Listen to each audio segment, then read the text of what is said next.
Eh bien, bonsoir à toutes, bonsoir à tous. Merci d'être venus, d'avoir fait le choix de cette conférence par rapport au match de la France contre la Namibie ce soir. Voilà, la concurrence est rude, mais elle stimule. Voilà. Donc, eh bien, je suis vraiment très très heureux de vous accueillir. Donc, je m'appelle Grégoire d'Aragon, voilà, je suis franciscain. Et puis, c'est un grand plaisir d'être là ce soir parce que ce souhait, cette volonté de faire une proposition comme ça, de réflexion sur l'écologie, sur la relation avec la création, eh bien, c'est quelque chose qui nous anime, les animateurs qui sont, enfin, les différents organisateurs et moi depuis des années. Et enfin, ce soir, on a l'immense plaisir, voilà, de pouvoir faire cette conférence ici à Bordeaux. Et c'est quasiment la première fois qu'il y a une conférence comme ça sur ce sujet. Donc merci à tous ceux qui sont présents. Voilà. Et puis je compte sur vous, puisque cette conférence est enregistrée en vidéo et en audio, et bien pour la diffuser le plus possible autour de vous, pour faire profiter un maximum de personnes de ce qui va être vécu ce soir. Voilà. Alors je souhaitais introduire cette soirée parce que cette conférence donc de Michel Raquet, qu'on va vous présenter tout à l'heure, eh bien, elle est proposée dans le cadre du temps pour la création, Season of Creation en anglais. Cette saison de la création, donc qui commence le 1er septembre et qui se termine le 4 octobre, eh bien, ça a commencé, je crois, dans les années 80 du siècle dernier, à l'initiative de nos frères orthodoxes, qui sont les premiers à avoir comme ça créé une journée de prière pour la création. Et puis ils ont été rejoints par des églises notamment protestantes dans les années 90-2000. Et puis grâce à notre pape, le pape François, en 2015, il a aussi créé pour les catholiques cette journée de prière pour la sauvegarde de la création le 1er septembre. Voilà. Donc ce soir, c'est vraiment une dimension œcuménique, mais vous verrez vraiment que je crois que ce qui va être échangé, proposé, doit parler à tous les hommes, à toutes les femmes de cette terre, quelle que soit leur culture et quelle que soit leur époque. Donc on est dans l'œcuménisme, mais je crois vraiment dans quelque chose de profondément universel avec la proposition de ce soir. Voilà. Alors, je ne vais pas parler beaucoup plus du temps de la création. Je vais laisser la parole au pape François, qu'on a invité ce soir. Voilà. Il ne pouvait pas être là, donc il m'a juste... Voilà, je lui offre ma voix pour dire, en fait, le message qu'il a proposé pour la prière pour la création. Donc, normalement, la journée de prière, c'est le 1er septembre. Eh bien, je vais lire quasiment l'intégralité de ce message. Je pense que c'est important, ces paroles, de les recevoir, qu'elles travaillent en profondeur, et qu'on ait au moins comme ça l'occasion de les écouter ou de les lire. Voilà. Il manque quelques paragraphes, et à la fin de la soirée, je laisserai sur une table le texte, et vous pourrez voir ce que j'ai choisi de retirer pour que ça se tienne en 8 minutes quand même. Voilà.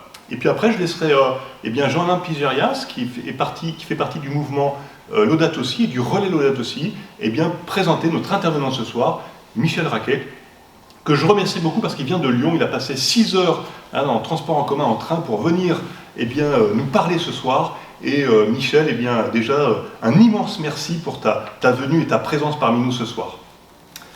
Alors, donc ce message, il est adressé par le pape François à toutes les femmes et à tous les hommes de bonne volonté, je crois.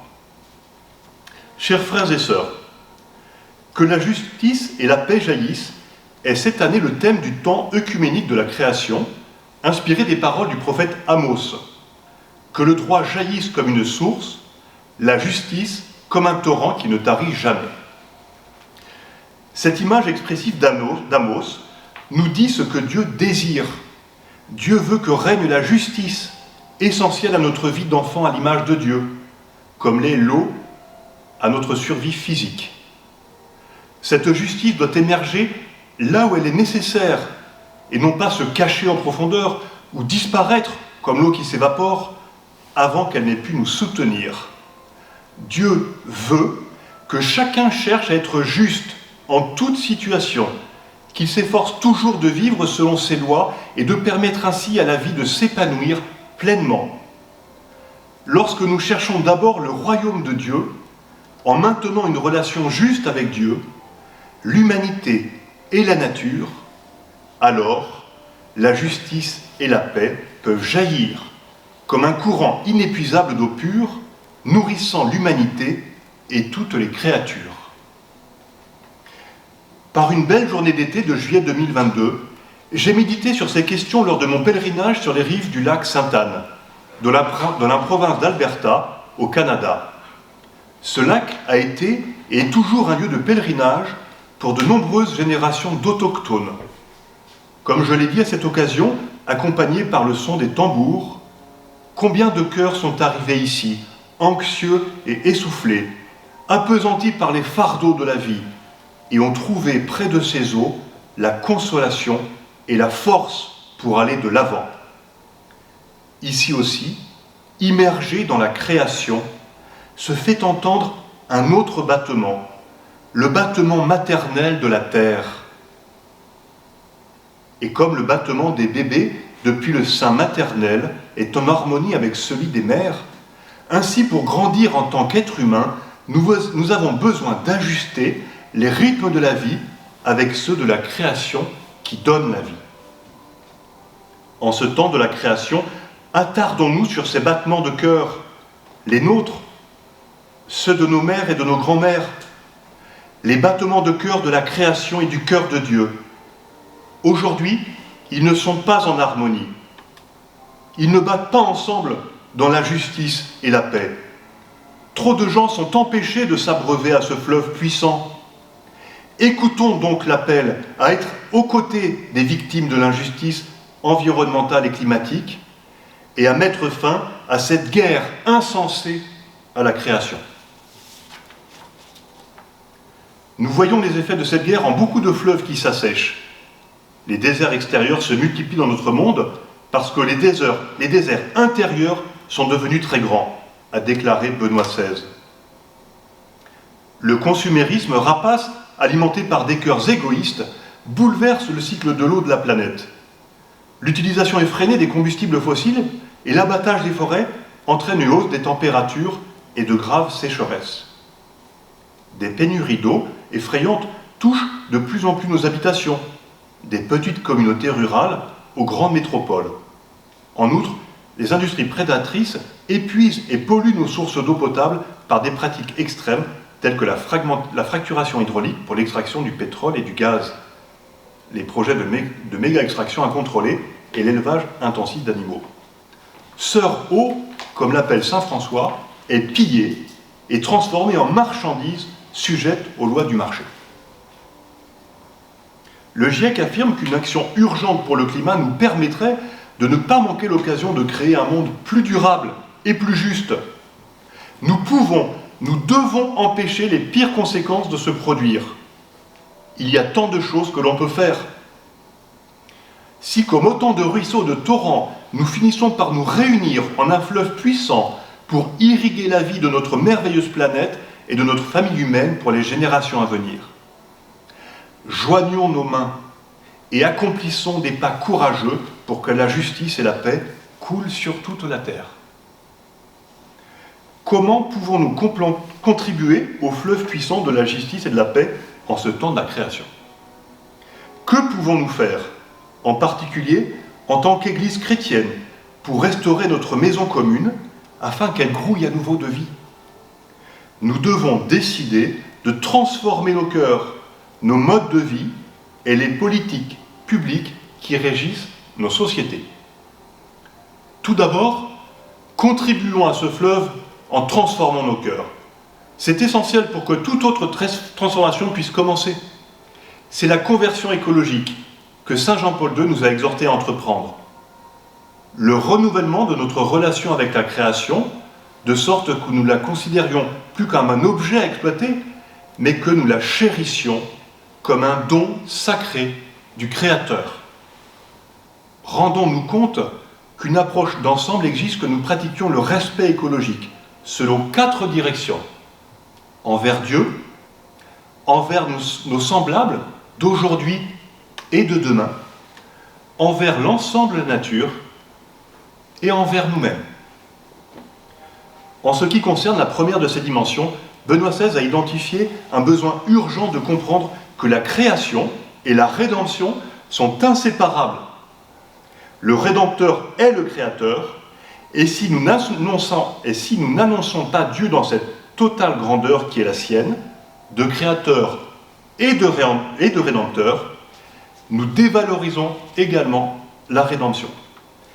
La création fait référence au mystérieux et magnifique acte de Dieu qui consiste à créer cette majestueuse et belle planète et cet univers à partir de rien, ainsi qu'au résultat de cet acte, toujours en cours, que nous expérimentons comme un don inépuisable.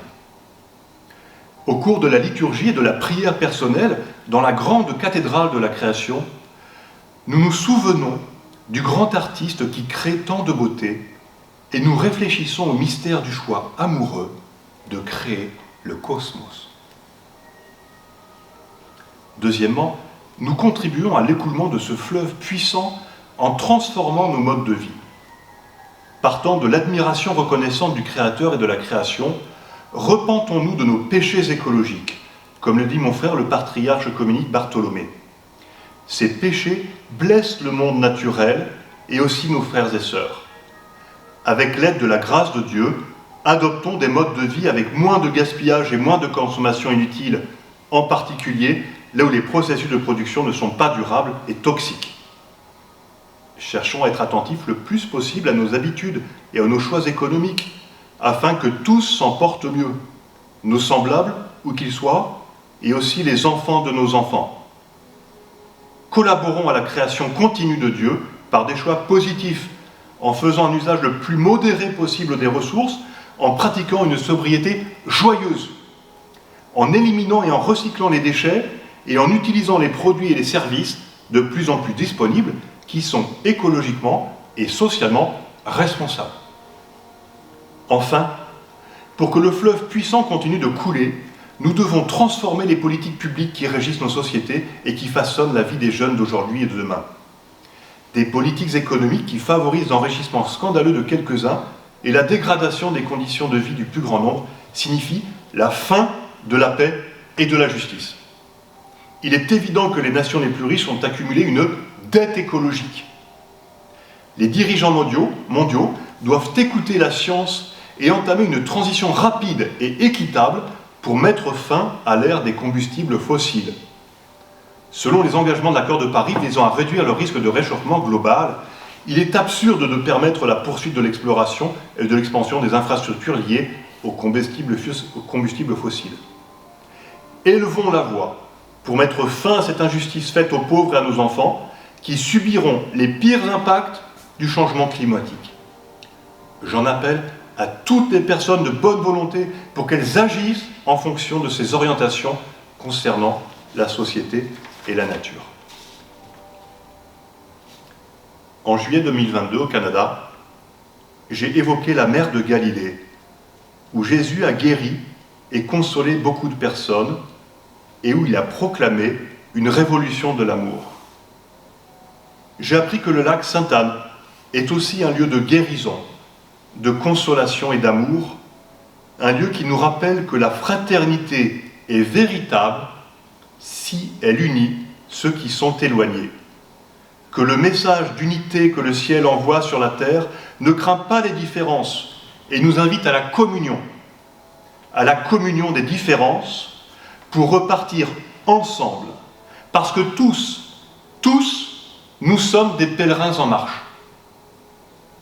En ce temps de la création, en tant que disciples du Christ dans notre marche synodale commune, vivons, travaillons et prions pour que notre maison commune regorge à nouveau de vie. Que l'Esprit Saint continue de planer sur les eaux et qu'il nous guide pour renouveler la face de la terre. Voilà pour ce message, un peu long, mais très puissant, du pape François, pour nous introduire dans ce temps de la création 2023.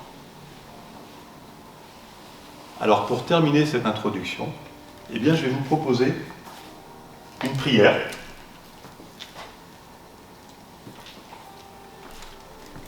Cette prière, elle est proposée par les personnes qui organisent ce temps pour la création. Et alors ceux qui souhaitent peuvent se lever. Si vous voulez rester assis, voilà, chacun est libre d'adopter ce qu'il veut pour cette prière, pour vivre cette prière. Créateur de toutes choses, de ta communion d'amour, la vie a jailli comme un fleuve puissant, et le cosmos est né tout entier. Sur cette terre, à l'amour débordant, le Verbe s'est fait chair et est apparu avec l'eau vive, proclamant la paix et la justice pour toute la création. Tu as appelé les êtres humains à cultiver et à protéger ton jardin. Tu as établi une relation réciproque entre nous et chaque créature. Mais nous n'avons pas écouté la clameur de la terre et des plus vulnérables. Nous avons rompu cette communion naturelle d'amour et nous avons péché contre toi en ne préservant pas les conditions qui permettent la vie. Nous pleurons la disparition de tant d'espèces et de leur habitat. Nous pleurons la perte de traditions culturelles humaines, ainsi que les vies et les moyens de subsistance qui ont été déplacés ou qui ont disparu. Et nous souffrons de constater l'existence d'une économie de la mort, de la guerre et de la violence que nous nous sommes infligés et que nous avons infligés à la terre. Ouvre nos oreilles à ta parole créatrice, réconciliatrice et nourricière, qui nous appelle à travers le livre des Écritures et le livre de la création. Bénis-nous à nouveau de ton eau vive, afin que l'Esprit créateur permette à la justice et à la paix de se répandre dans nos cœurs et d'abonder dans toute la création. Ouvre nos cœurs, afin de recevoir l'eau vive de la justice et de la paix de Dieu, et de la partager avec nos frères et sœurs qui souffrent, avec toutes les créatures qui nous entourent, et avec toute la création. Bénis-nous afin de marcher ensemble, aux côtés de toutes les personnes de bonne volonté, pour que les nombreux ruisseaux d'eau vive de la justice et de la paix de Dieu deviennent un puissant fleuve qui s'écoule à travers toute la terre. Au nom de celui qui est venu annoncer la bonne nouvelle à toute la création, Jésus-Christ. Amen.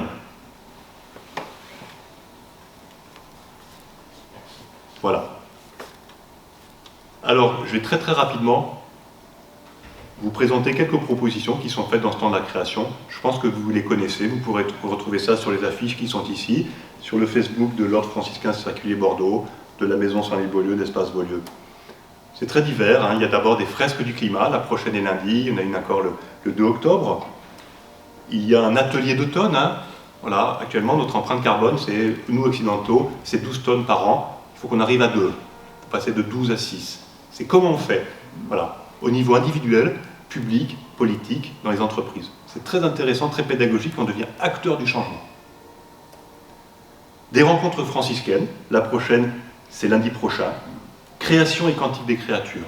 On va être à l'écoute de Saint François et de comment il ressent sa relation avec les éléments, le cosmos, la création. Le 2 octobre, rencontre franciscaine, la Terre, notre mère. Le 26 septembre et le 4 octobre, proposition du mouvement Laudato Si, représenté ici par Jean-Jacques. Le très beau film de La Lettre, hein, qui est suivi après d'un débat. Donc 2 propositions, voilà. Faites venir du monde. C'est une belle façon de rentrer dans ce sujet et de voir ce dialogue entre le pape François et des personnes de différentes cultures sur ce sujet de notre maison commune. Nous habitons la même maison, une rencontre avec le CCFD Terre Solidaire. Là, c'est le 29 septembre. Et ce soir, eh bien, conférence donc de Michel Raquet sur le thème, eh bien, le message écologique des Écritures saintes. Alors, voilà, je vais laisser la parole à Jean-Alain Pigérias. Jean-Alain qui est le président du relais Laudato Si et qui fait partie aussi du mouvement Laudato Si. Voilà, qui va vous présenter un petit peu Michel Raquet. Et puis après, on aura le plaisir, l'immense plaisir, eh bien, d'écouter Michel pour cette belle conférence. Je vous dis à tout à l'heure.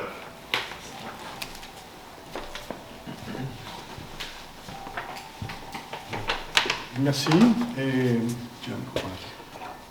vous vous avez déjà lu la petite synthèse qui vous a été affichée, hein, Michel Raquet, qui est professeur à l'Université catholique de Lyon, un spécialiste de la biodiversité, des systèmes intégrés de l'environnement, mais aussi des sciences naturelles et évidemment des liens que tout ça peut avoir avec la théologie. Et ce soir, précisément, vous avez vu dans le message du pape, il y avait une phrase qui parlait du livre des Écritures et du livre de la création. Je crois qu'on est en plein dans le sujet de Michel, qui a rédigé ce livre, justement, comme une relecture. Comme une relecture, ça va mieux, comme une relecture des Écritures, depuis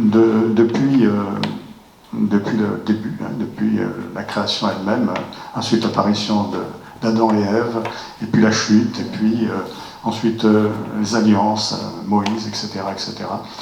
Et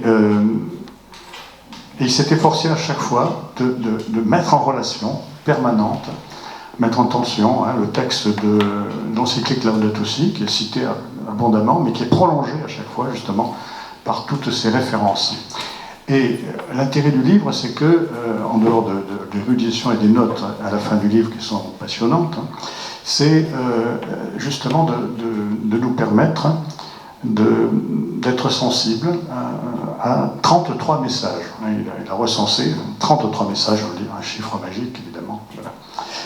Et j'en ai retenu 5 ou 6, hein, je ne vais pas être long, hein, mais il y en a qui me semblent très importants.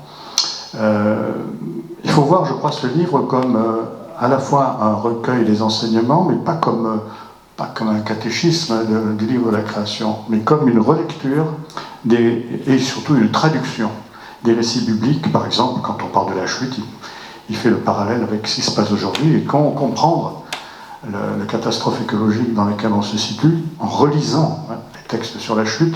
De même, il y a des très beaux passages sur les béatitudes et le sens qu'elles peuvent avoir, ces béatitudes, par rapport à l'attitude sur l'écologie, l'attitude écologique. Évidemment, il y a se sentir relié absolument, c'est la communion initiale, c'est être relié à tous les éléments et au Créateur, et on a écho à tout est lié, qui était le leitmotiv de l'encyclique du pape François. Habiter la terre et vivre en bonne entente avec les autres créatures. Ça, il y a vraiment les deux pendant, voilà, mais surtout quelque chose qu'on a à redécouvrir, qui est toutes les autres créatures, sur lequel le pape insiste beaucoup en expliquant de quoi elles sont le visage, de qui elles sont le visage. Moi, ça m'a rappelé le livre déjà ancien de Carmorin, Terre Patrie, dans lequel il prenait une solidarité universelle en disant nous autres pauvres terriens, on est perdus, ça c'est la mauvaise nouvelle, mais la bonne nouvelle, c'est qu'on a peut-être l'occasion de se découvrir une conscience planétaire et de se sentir solidaires les uns les autres. Malheureusement, ça date de 2009, je crois, et même avant. Vivre en enfant de la terre. Ça fait partie des débats en ce moment dans l'Église. On a beaucoup de gens qui ont du mal avec Laudato Si, du mal avec ce rapport à la terre, surtout quand on y met un grand T. Et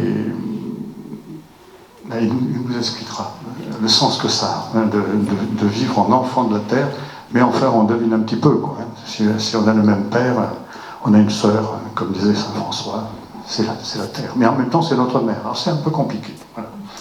Il nous expliquera tout ça. Mais moi, ça m'a rappelé le dernier livre de Bruno Latour, où il nous explique à quoi sert de sauver son âme si on a perdu la terre.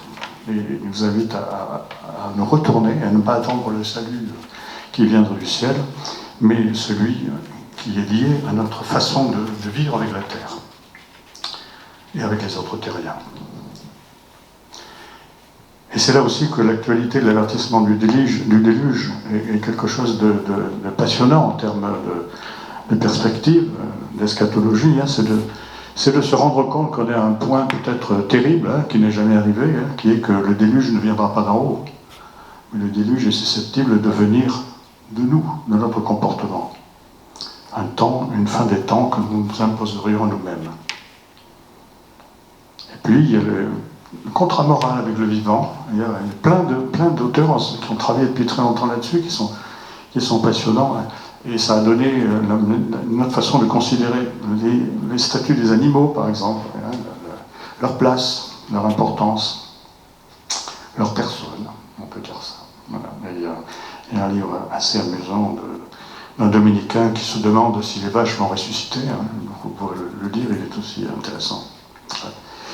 Et passer un contrat symbiotique avec la nature, c'était aussi le sens d'un livre de Michel Serres, Le contrat naturel. Et puis, nous sommes à Bordeaux, donc le 19 m'a beaucoup intéressé, se maîtriser pour limiter la démesure. Et effectivement, on fait référence là à tous les écrits de Jacques Ellul, et à sa façon de montrer que la liberté de l'homme s'exerce dans sa non-puissance. Et c'est aussi la manière dont il conçoit la liberté divine. Laisser faire. Décider d'être non-puissant et renoncer à des choses qu'on peut faire parce qu'elles existent ou parce qu'on va les inventer. Sobriété heureuse, on a des références avec Pierre Rabhi, bien sûr. D'ailleurs, le pape rajoute joyeuse, donc on a une petite nuance. Voilà. Et puis moi, je crois qu'on a aussi Souffrir pour la planète, qui est le numéro 26. J'en terminerai par là parce que je crois que c'est à la base finalement de toute conversion. S'il n'y a pas ce sentiment de souffrance, s'il n'y a pas ce sentiment de compassion, si on n'est pas bouleversé par ce qui arrive, on ne bougera pas. Parce qu'on pense que c'est ailleurs, que c'est d'autres personnes, que ça va s'arranger. Enfin, toutes les raisons du monde. Il ne faut pas s'inquiéter, donc on se bouche les oreilles, on se bouche la vue, et puis voilà, on attend que ça passe. Donc être bouleversé. J'ai participé à la première rencontre à Lourdes sur l'écologie qu'avait monté la conférence des évêques en 2019. Et c'était une des conclusions de la première réunion, avec les échanges avec les laïcs qui étaient invités. Ils avaient invité des gens de Extinction Rébellion, des collapsologues, etc.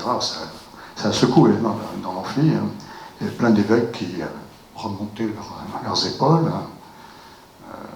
remettaient les lunettes. Ils étaient choqués, quoi. Mais voilà, je crois que ça commence par le bouleversement. Si on n'est pas bouleversé. Et effectivement, il y a des animaux extrêmement sympathiques. On a les pandas, on adore les pandas, on adore les dauphins, etc. Voilà, il y a d'autres animaux qu'on a du mal à aimer. On n'est pas bouleversé par leur disparition. Voilà. Et chez les êtres humains, c'est la même chose. Il y a comme le dit le pape, la clameur des pauvres, souvent on n'est pas bouleversé par ça. Voilà. Donc, mais je pense que, ça a été dit, si on pense que le Christ est présent dans toute création, eh bien, il y a d'abord la passion, et puis après, il y aura la résurrection. Voilà. Je laisse la parole à Michel Raquet pour vous expliquer tout ça. Merci. Merci beaucoup de votre accueil, tout d'abord. Puis je vais essayer de faire au mieux. Alors, de fait, la conférence que je vous propose reprend le titre du livre que j'ai écrit là, mais je ne vais pas vous faire un résumé du livre, je prends quelques éléments, et je pensais, pour introduire aussi cette conférence, rappeler un peu l'historique. Le livre a été écrit aussi, c'est toujours intéressant de montrer les étapes difficiles d'un accouchement, les va-et-vient avec l'éditeur, et surtout pourquoi l'éditeur m'avait convoqué. Enfin, je parlerai un peu de ça, pour entrer après dans quelques éléments, simplement, surtout au départ, disons, du commentaire de la Genèse. Alors, de fait, je suis biologiste de ma formation. Alors, je suis prêtre, d'accord, mais avant d'être prêtre, j'existais avant d'être prêtre. Je fais toujours une humanité, j'espère qu'il demeure. Donc je suis biologiste. J'étais enseignant, puis après j'ai repris les études de biologie, ensuite à la Cato de Lyon, pour travailler sur les amphibiens, sur la régulation endocrine de cycles de reproduction d'amphibiens très particuliers qu'on appelle les apodes, ou les cécilies, ou encore les gymnophiones. C'est des grands mots. Ce sont des catégories d'amphibiens qui n'ont pas de pattes, qui sont serpentiformes et qui vivent dans la ceinture tropicale de la planète, et qui sont vraiment des animaux remarquables, beaucoup d'adaptations, très très évolués, enfin passionnants.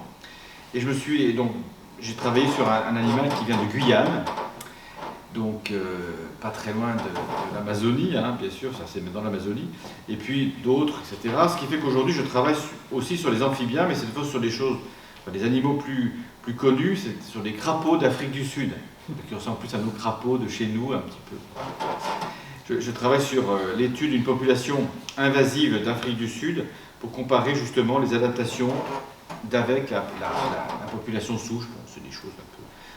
travail d'écologie, de physiologie à faire là.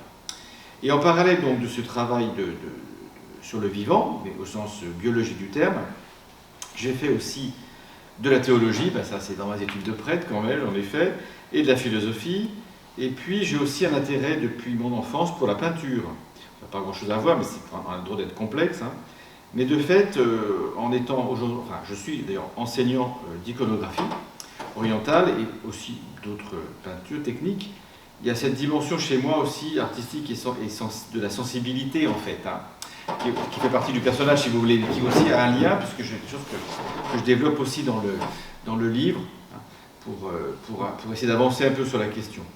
Et puis la fibre naturelle, si je puis dire, en dehors de mes études, et puis c'est trouvé aussi parce que j'étais très attiré, et toujours attiré par le côté romantique, mais romantique au sens philosophique, au sens littéraire, donc dans la première partie 19e, avec les grands romantiques, ce grand courant, alors même que naissait donc l'industrie, avec disons, la fin de la Révolution française, tout ça, le début de l'industrie, on a quand même de grands penseurs, de grands poètes qui ont élevé un très beau chant, enfin un chant poétique magnifique, enfin le romantisme c'est pas rien, puis il y a d'autres œuvres aussi en Allemagne. Bon.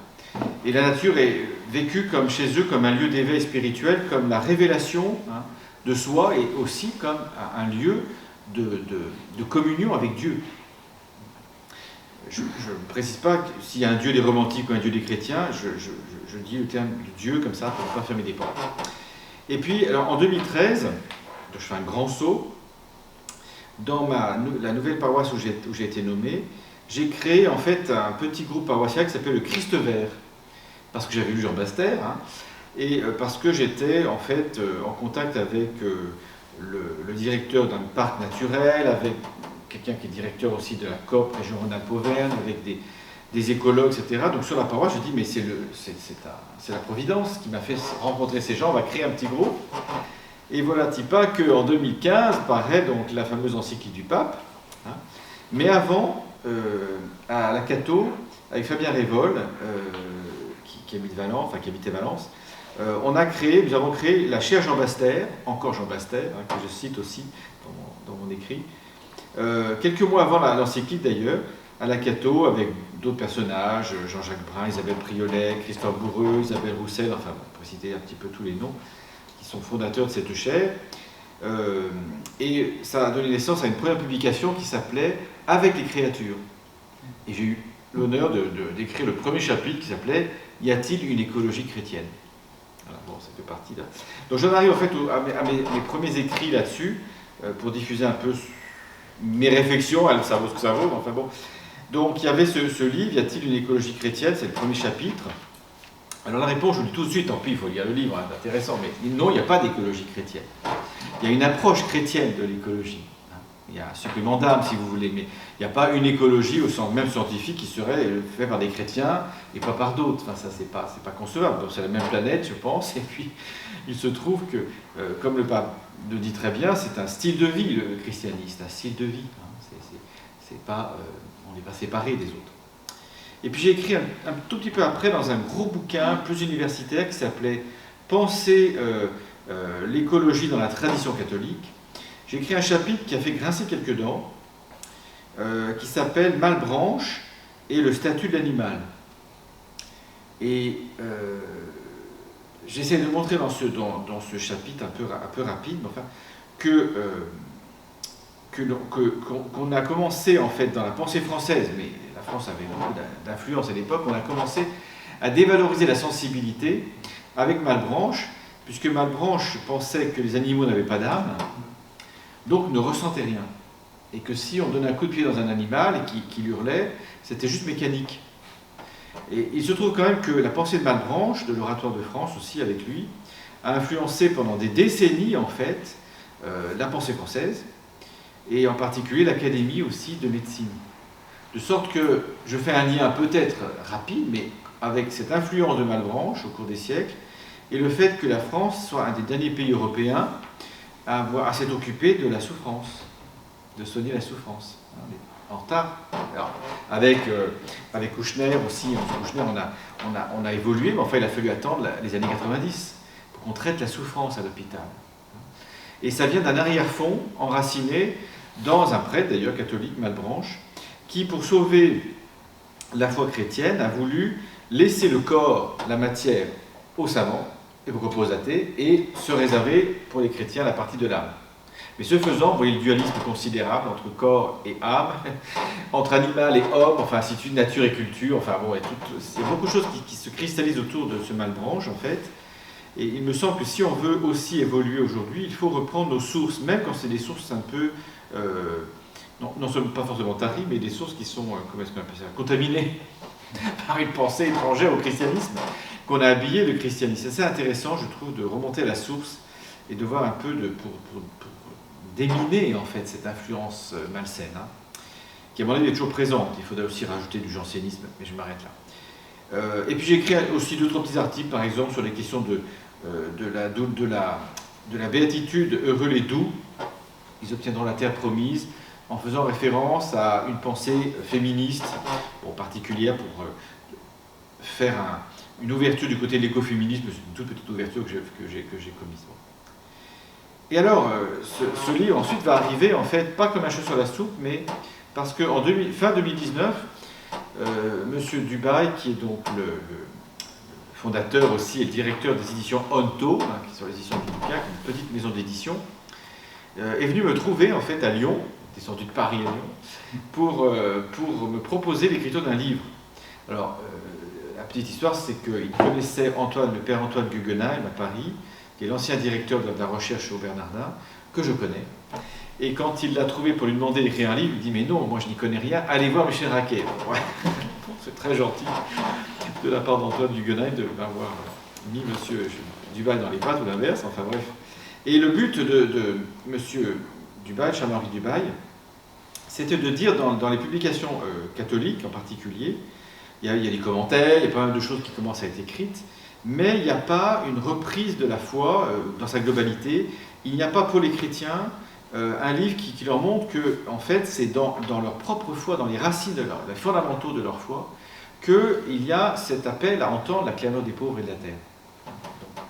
Et pour lutter un peu, bien sûr, contre toute une branche en fait de nos frères et sœurs catholiques, qui sont un petit peu fermés à la question, il ne faut pas mentir, hein, c'est ainsi. Alors j'espère qu'ils vont évoluer et se convertir aussi d'ailleurs, hein, mais on a tous à se convertir aussi sur d'autres points peut-être. Mais en tout cas, d'écouter, en fait, de montrer que ce n'est pas une récupération de la part de l'Église, comme la question ouvrière au XIXe siècle, ce n'est pas une récupération normalement. Bon. Mais c'est au contraire de retrouver, grâce à la crise environnementale, eh bien de retrouver les fondamentaux de notre foi, qui, comme le pape le dit dans sa lettre du 1er septembre, hein, de ne pas séparer le Dieu rédempteur du Dieu créateur. C'est vrai qu'avec la modernité, on a eu tendance à parler de la parole de Dieu au sens de la Bible, hein, et puis des questions morales par rapport aux libertins, les dogmes, etc., par rapport aussi au protestantisme, ainsi de suite. Et on a un peu délaissé pourtant la grande fibre, en fait, qui était encore présente au Moyen-Âge, même dans la scolastique.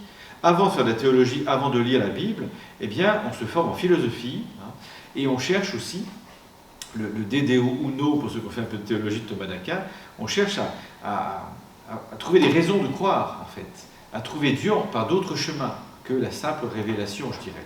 Et c'est ensuite à partir de ce chemin-là, de la raison humaine, que peut se greffer, en fait, la révélation et la foi. Enfin bon, ça fait tout partie de ces choses-là qui sont à rebrasser là-dedans. Alors j'ai écrit un premier jet. Le confinement, le premier grand confinement en 2020 est arrivé, hein, donc j'ai eu apparemment plus de temps, c'est tout à fait vrai, mais enfin, bon, je m'y suis mis. Et c'était assez brouillon, il y a beaucoup d'idées un peu dans tous les sens. Je n'étais pas totalement satisfait ni du style, ni de tout ce que j'avais développé, mais j'ai tout envoyé en fait à l'éditeur, pratiquement 9 mois plus tard, hein, temps d'accouchement d'ailleurs, et je suis redevable à cet homme remarquable parce que il m'a dit effectivement que c'était quand même trop brouillon. Mais il ne m'a pas fermé la porte, il ne m'a pas dit bon, je passe à quelqu'un d'autre, je vais trouver quelqu'un d'autre qui va l'écrire. Il a trouvé en fait un mot qui revenait souvent, c'est le terme de message. Il dit mais pourquoi, Michel, vous n'écrivez pas à partir des messages que vous trouvez dans la lecture de la Bible, en interrogeant la Bible sur la question de l'écologie, pourquoi vous ne partez pas de cette notion de message? Et voilà le nouvel écrit, où j'ai tout réécrit, là je n'ai pris aucune nouvelle, j'ai tout réécrit, je n'ai pas gardé de phrase du premier manuscrit, pour présenter ces messages. Alors 33 évidemment, c'est peut-être 30, mais je trouve bien d'aller jusqu'à 33 parce que c'est les années du Christ, je trouve que c'était bon. Un petit clin d'œil, c'est pas parole de Dieu ça, les 33 messages. On aurait pu en regrouper quelques-uns, mais après tout ça s'est trouvé comme ça, je suis arrivé à 32, 31, 32, je dis allez, tu te débrouilles, tu fais 33, ça vaut quand même le coup. Bon, c'est pas trop forcé, mais bref. Et puis surtout, ça m'a permis comme ça de clarifier un peu ma pensée, c'est toujours intéressant.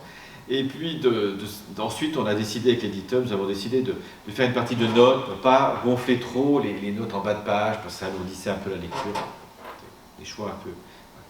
Et puis pour trouver un préfacier, plusieurs ont refusé, parce qu'ils ne se sentaient pas d'attaque, parce que je n'étais pas connu, je ce qu'il y a. Mais comme j'ai un ami de fac, mes premières facs, profane, à Lyon 1, qui est un ancien prix Goncourt, Alexis Génie, je lui ai demandé.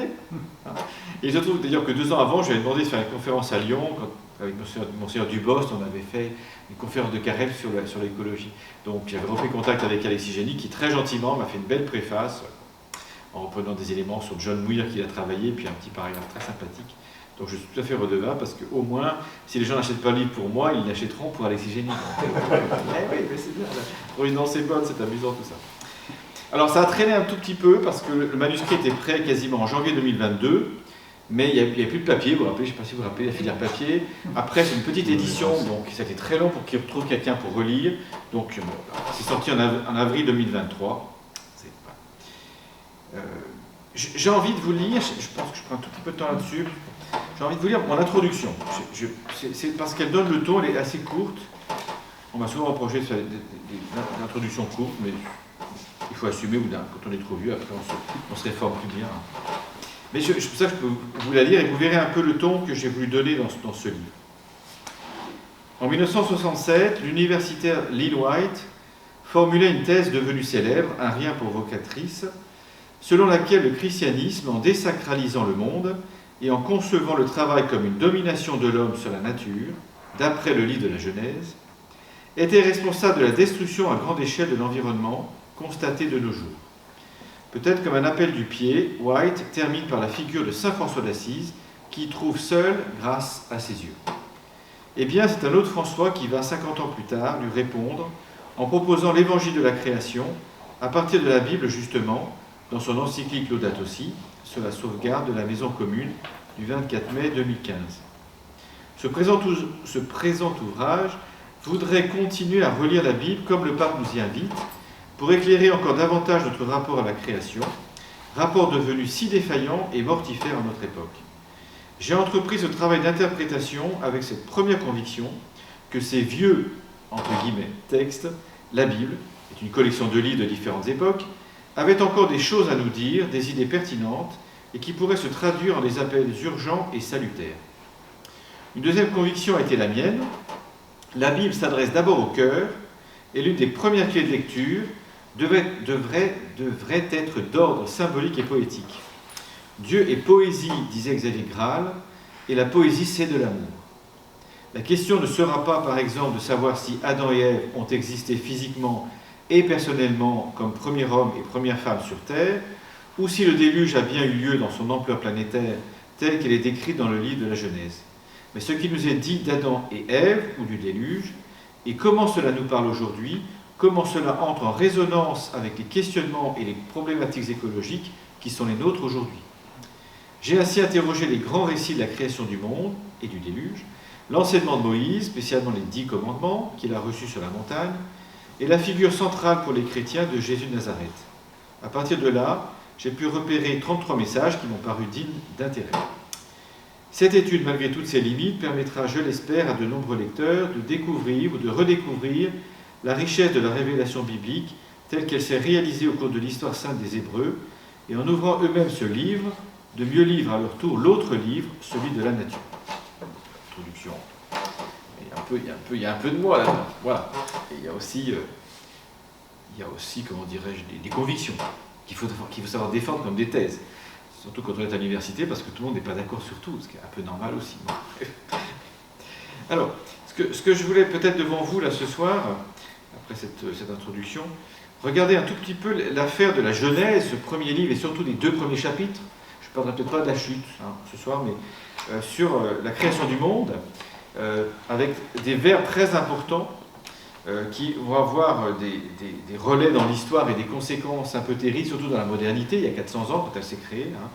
Par exemple, les verbes de dominer et de soumettre, qu'on entend au chapitre 1, quand Dieu dit à l'homme qui vient de créer, qui lui soumet les animaux, etc. Et puis les 2 verbes ensuite, les 2 ou 3 ou plus verbes qu'on va trouver dans le chapitre 2, cultiver et garder, le pape en fait référence dans sa lettre.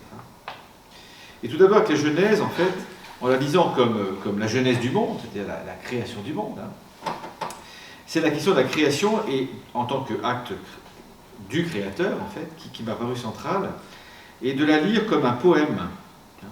Et le pape fait référence à ça. Et le grand artiste, c'est Dieu.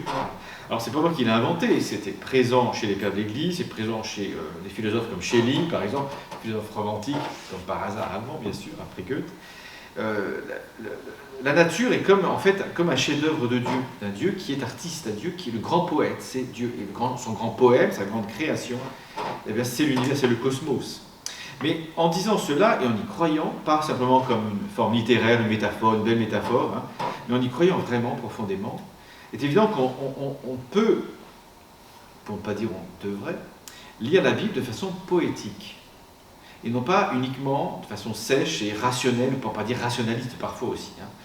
Ça ne veut pas dire que c'est une lecture naïve, mais ça veut dire que c'est une lecture qui prend pour argent comptant que l'Écriture sainte est un condensé en fait d'une tradition orale d'un peuple qui est poétique. Enfin, je veux dire, vous savez qu'on connaît un peu les peuples du désert ou les peuples de Palestine ou les peuples anciens, ce sont des gens qui sont très poétiques. Ils se racontent des poèmes, ils en disent, ils en créent, en fait, ils les chantent, enfin bon, comme le roi David, en fait. C'est des peuples avec une très grande poésie. D'ailleurs, on se rappelle, par exemple, même si c'est un peu tragique, que quand Saddam Hussein a été donc tué, pendu par les Américains, il est mort en récitant des poèmes. Je ne sais pas si aujourd'hui, si on tue un Français, un poétique français, il mourrait en récitant un poème. Enfin, qu'importe. Mais vous voyez ce que je veux dire? Ce sont des peuples qui ont gardé une fibre poétique, en fait. Et comment peut-on vraiment lire la Bible si on n'a pas un peu cette fibre poétique, alors que la Bible est pleine de poésie? Enfin bon, c'est une question qu'il faudrait défendre aussi. Et alors, par là même, il y a une analogie forte entre la création artistique et la création divine aussi, bien sûr, à développer. Ce qui m'a paru intéressant de développer, c'est la présence de Dieu dans sa création. C'est-à-dire, en fait, que j'ai appelé chapitre 2, l'habitation divine, c'est de se référer, mais c'est très poétique, à la question de la présence. Présenter Dieu comme une présence, comme un mystère, une présence mystérieuse, ou un mystère présent, si vous voulez, au sein même de sa création, sans s'y confondre, on n'est pas dans du panthéisme, mais sans non plus trop accentuer une transcendance divine qui rendrait Dieu tellement lointain de sa création que sa création n'aurait plus rien à voir avec Dieu, en quelque sorte. Soit elle fonctionnerait toute seule, sans Dieu, soit elle ne parlerait pas de Dieu. Dieu n'y serait même plus présent. Alors ça, c'est une tentative ici, enfin je dis c'est une tentative. C'est historiquement, ça correspond vraiment à la désacralisation du monde. La matière, le monde étendu, est une source inépuisable pour l'industrie humaine, très bien, mais ce n'est rien que de la matière, qui n'a pas de sens, qui n'a pas de profondeur spirituelle, rien du tout. Ça, c'est pas, je pense, c'est pas du tout croyant, mais ça fait partie de notre... du grand dualisme cartésien entre la chose pensante, c'est-à-dire mon âme qui pense, et le reste, c'est-à-dire les choses étendues, matérielles, et le vide entre les objets qui se croisent et qui se choquent.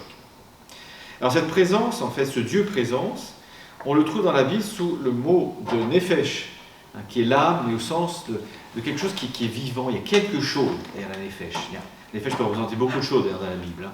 Mais il y a quelque chose de la vie qui se manifeste derrière. C'est une sorte de théophanie de la vie en quelque sorte, hein. Le sentiment d'une présence, et j'ai beaucoup accentué là-dessus, en faisant référence à tout ce courant un peu spirituel de la présence d'immensité. On dit que Dieu est une présence d'immensité. Ça dit quelque chose, c'est poétique, hein. On n'est pas trop de creuser ça, parce que bon, je vais abîmer le terme. Une présence d'immensité de Dieu dans sa création, ça me paraît tout à fait intéressant. Et donc, de dire que si Dieu est présent, il est donc présent, hein, il habite sa création. Il l'habite. Hein. Et je suis tout à fait heureux de voir que le pape lui-même ne parle pas ici de temple de la création, de temple divin, mais de cathédrale. Hein. Mais c'est le même champ sémantique. Hein. Alors, je cite les poètes, évidemment, Baudelaire, tout ce qu'on cite, voilà, Hugo, etc. là-dessus, hein, sur la nature est un vivant temple, un temple de vivants piliers, etc. Vous connaissez là-dessus. Cette habitation divine de la création est une chose à redécouvrir fondamentalement aujourd'hui, hein, dans un contexte où on a trop voulu séparer Dieu de ses œuvres. Hein. Par peur du panthéisme, on a vraiment accentué le côté d'un Dieu transcendant, mais tellement transcendant qu'il n'est plus immanent, il n'est plus présent à sa création. Alors il faut tenir les deux bouts dans le mystère du divin. Il est à la fois transcendant, personne ne peut mettre la main sur Dieu, le posséder lui-même, même le comprendre, mais en même temps il est tout proche. C'est totalement biblique ça, hein. Dieu il est tout proche. C'est le tout autre et le tout présent, le tout proche de nous, hein. Au fond du cœur, plus proche qu'on imagine d'ailleurs. Il faut tenir les deux en fait. Et c'est difficile parce que on oscille entre les deux pôles, mais c'est ça le rôle du mystère. On ne peut pas enfermer Dieu dans un mot, ni dans une attitude, hein. Une présence, avec tout le respect qu'on lui doit, avec toute la façon, la disposition intérieure de rencontrer une présence, quoi. Quand on n'est pas présent au monde, on ne peut pas être présent à Dieu. Quand on n'est pas présent à soi, ainsi de suite. Vous voyez ce que je veux dire, hein. Dans un monde mécaniste et un monde de la régie d'aujourd'hui, et de la vitesse, vous imaginez bien que cette attention à la présence, c'est quelque chose de très complexe. Il ne faut pas dire qui disparaît. En fait, cette habitation divine dans sa création, les théophanies font partie des manifestations extraordinaires de Dieu, au travers du buisson ardent, par exemple, très bien, mais ça n'empêche pas qu'il était présent ailleurs aussi, et en toutes choses, sans s'y confondre. Alors, ça m'a permis de glisser dans cette habitation divine notre foi en un Dieu trinitaire.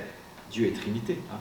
Donc, dans la perspective de parler d'une création comme le premier temple de Dieu, en quelque sorte, hein, c'est la figure du Père mystérieux, la source de toute chose, hein, que j'ai voulu montrer un petit peu, et en faisant référence, par exemple, à la création du 4e jour, avec le soleil et la lune qui vont rythmer les fêtes liturgiques, de montrer ainsi qu'il y a en quelque sorte une liturgie cosmique, de voir le cosmos comme une grande liturgie qui est rendue au Créateur.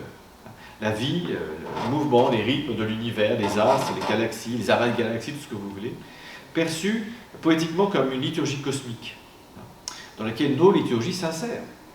Mais après tout, c'est un prolongement de cette liturgie cosmique, en quelque sorte, une conscientisation de cette liturgie cosmique dans laquelle on s'insère. Ça m'a permis de parler, par exemple, du chant de l'univers, un vieux thème qu'on retrouve, hein, dans les citations de Saint-Hilaire, de Poitiers, de Grégoire de Nice, par exemple. On retrouve des éléments aussi d'autres pères d'Église, Hildegard de Bingen aussi. Hein. Ça me paraît très intéressant de revaloriser ça aujourd'hui.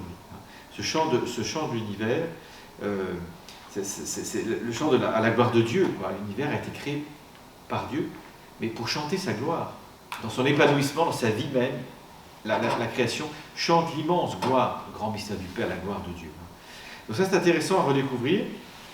Des allusions peut-être aussi à Benoît XVI, qui avait écrit des choses aussi sur le chant liturgique, mais bref, dans lequel, voilà. Mais ça permet de donner l'image, en fait, de l'univers traversé par la présence du Père, en fait, d'un univers qui chante. C'est pas un univers mécanique, c'est pas un univers froid, qui n'a pas de sens. Il y a quelque chose qui s'élève. Après, c'est écrit, c'est un chant douloureux, mais bon, globalement, c'est un chant de beauté et de gloire. Hein, bon. Et puis, c'est là où d'ailleurs je glisse, mais je ne vais pas anticiper sur la conférence qui sera faite plus tard, hein, sur le cantique des créatures de François d'Assise. Jean Baster lui-même avait souligné, que c'était un grand connaisseur d'italien, que la traduction Loué sois-tu pour Frère Soleil, en fait, c'est Père. Et c'est mieux de traduire ça au travers, loué sois-tu au travers de Frère Soleil. En fait, ça fait participer les créatures à cette louange dans laquelle on s'insère. Enfin bon, c'est un petit paragraphe, page 37, si vous voulez on lire là-dessus. Voilà. Donc ça c'est la présence du Père dans son temple divin, le premier temple en fait que l'homme n'a pas construit, non fait de main d'homme, en quelque sorte, dans lequel il se révèle. Et on peut insérer aussi, pourquoi pas, le premier mouvement religieux des êtres humains. Dans cet univers, en fait, nos ancêtres ont été religieux. Ça se voit sur les peintures pariétales, sur les...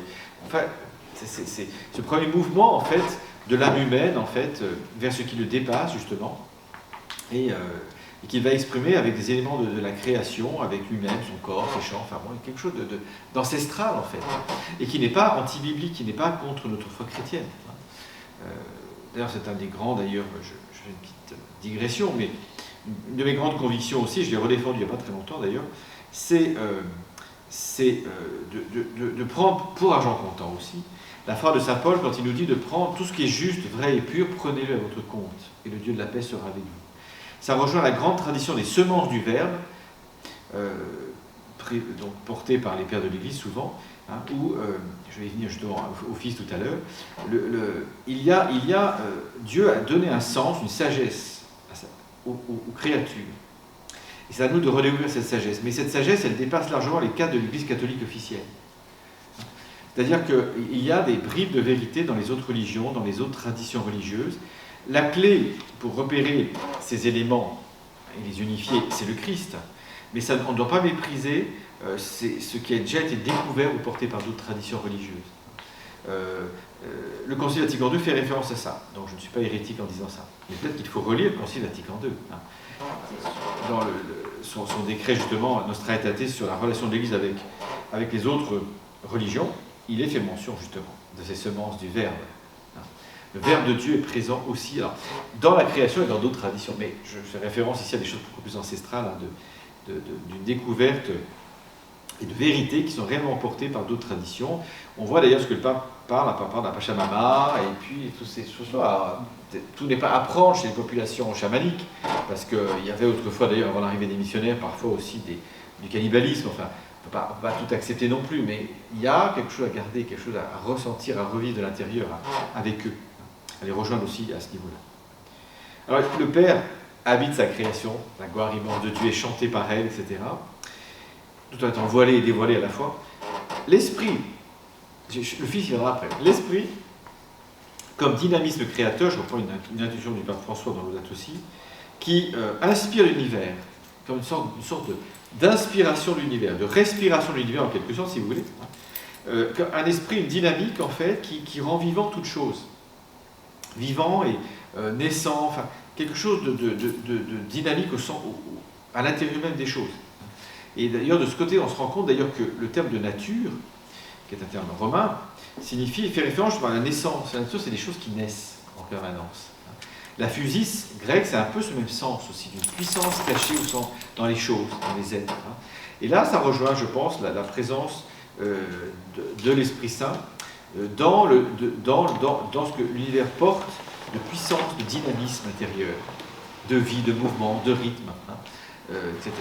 Et je pense qu'il y a quelque chose de très beau à recreuser de ce côté-là, de sorte d'ailleurs que nous soyons nous aussi des êtres spirituels traversés par cet esprit justement créateur, car l'Esprit Saint n'est pas seulement l'esprit qui actualise la rédemption réalisée par le Christ, mais l'Esprit Saint est aussi créateur.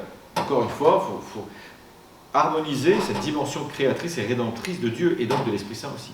L'Esprit Saint n'est pas que l'esprit des sacrements, si je puis dire, il est aussi l'esprit créateur de Dieu. Il faut retrouver un petit peu cette plénitude, cette intégralité de la foi aussi et de la spiritualité chrétienne. J'en arrive au Logos, donc au Fils de Dieu, au Verbe de Dieu. J'ai abordé ça avec la question des semences du Verbe. Dabar, c'est la parole en hébreu, traduit par Logos, par Saint Jean, mais au sens aussi de sagesse de Dieu. La Torah, plus large que les 5 livres de Moïse, la Torah, c'est la sagesse de Dieu, c'est l'enseignement de Dieu. Sa sagesse infinie, qu'on essaie de chercher en quête de sagesse, etc. Il faudrait, mais c'est des intuitions que j'ai lancées dans le livre aussi, que les chrétiens arrêtent, les catholiques, je vais parler pour les catholiques, arrêtent de trop séparer sagesse et sainteté. Par exemple, ça c'est encore des dualismes étonnants. On laisse la sagesse aux religions orientales et nous on a la sainteté. Mais c'est un peu étonnant parce que je ne sais pas comment un saint peut être saint sans sagesse. Et puis il y a l'idée de la sagesse biblique, enfin je veux dire, ça fait partie de l'éducation chrétienne quand même. Et bon, enfin, la sagesse populaire, les livres de sagesse font référence à la sagesse de Dieu, à la Sophia divine, comme diraient les orthodoxes. Hein. Et il y a quelque chose ici à retrouver. Le chemin de découverte de l'univers, c'est la découverte aussi de la sagesse, ça nous parle de nous-mêmes aussi, ça nous donne à penser, alors c'est très complexe parce qu'on peut greffer des choses très, très difficiles aussi, complexes même au niveau éthique, mais quoi qu'il en soit, dans cette présence du Fils de Dieu dans la création, c'est bon de retrouver en fait qu'elle porte une sagesse, que chaque créature est une bride, un reflet de la sagesse éternelle de Dieu. Je crois que c'est important, c'est une fibre intéressante à mon avis, de ce logos divin, hein, qui deviendra plus tard le maître par excellence, mais c'est logique parce qu'il est la sagesse même de Dieu, mais la sagesse créatrice, hein, qui se donne à voir, qui se donne à intuiter en quelque sorte, à rejoindre dans sa création, bien sûr, nous on tâtonne, mais on essaye quand même de rejoindre la sagesse de Dieu dans sa création. Alors cette sagesse, comme ce dynamisme et comme cette gloire mystérieuse, est transfigurée, hein, ensuite par l'incarnation du Verbe de Dieu, en vue de son retour à Dieu à la fin des temps, le fameux Reditus, hein, comme dit saint Augustin. L'univers est sorti de Dieu, c'est l'exitus, et il reviendra à Dieu, transfiguré par la grâce du Christ, hein, au travers d'ailleurs des êtres humains qui ont cette mission, je vais y arriver tout doucement, d'aider le retour de l'univers à Dieu, mais après son achèvement plénier, après avoir donné toutes les potentialités, après avoir exprimé toute la gloire de Dieu, toute sa sagesse, tout son dynamisme. J'en arrive ainsi donc, je ne vais pas trop tarder après, je vais laisser un temps de questions, je pense, à des questions de la place de l'homme dans la création, parce que ça fait partie, à mon avis, d'un intérêt de relire la Bible dans ce sens-là. Oui, Dieu, d'accord, oui, la nature, oui, la création, très bien, et nous, on en fait partie. Et puisque ce qui est en question aujourd'hui, c'est pas Dieu qui est en question au sens strict, c'est nous-mêmes qui sommes en question, c'est évident. Hein. L'homme se cherche lui-même, l'homme ne se comprend plus beaucoup. Il faut toujours essayer de se comprendre plus ou moins bien, mais enfin, on a des postures aujourd'hui qui sont très, très complexes, jusqu'à la haine de soi, par exemple, hein, la haine de l'humanité. Pourquoi est-on encore sur Terre? Est-ce qu'il ne va pas mieux qu'on disparaisse? Enfin, bon.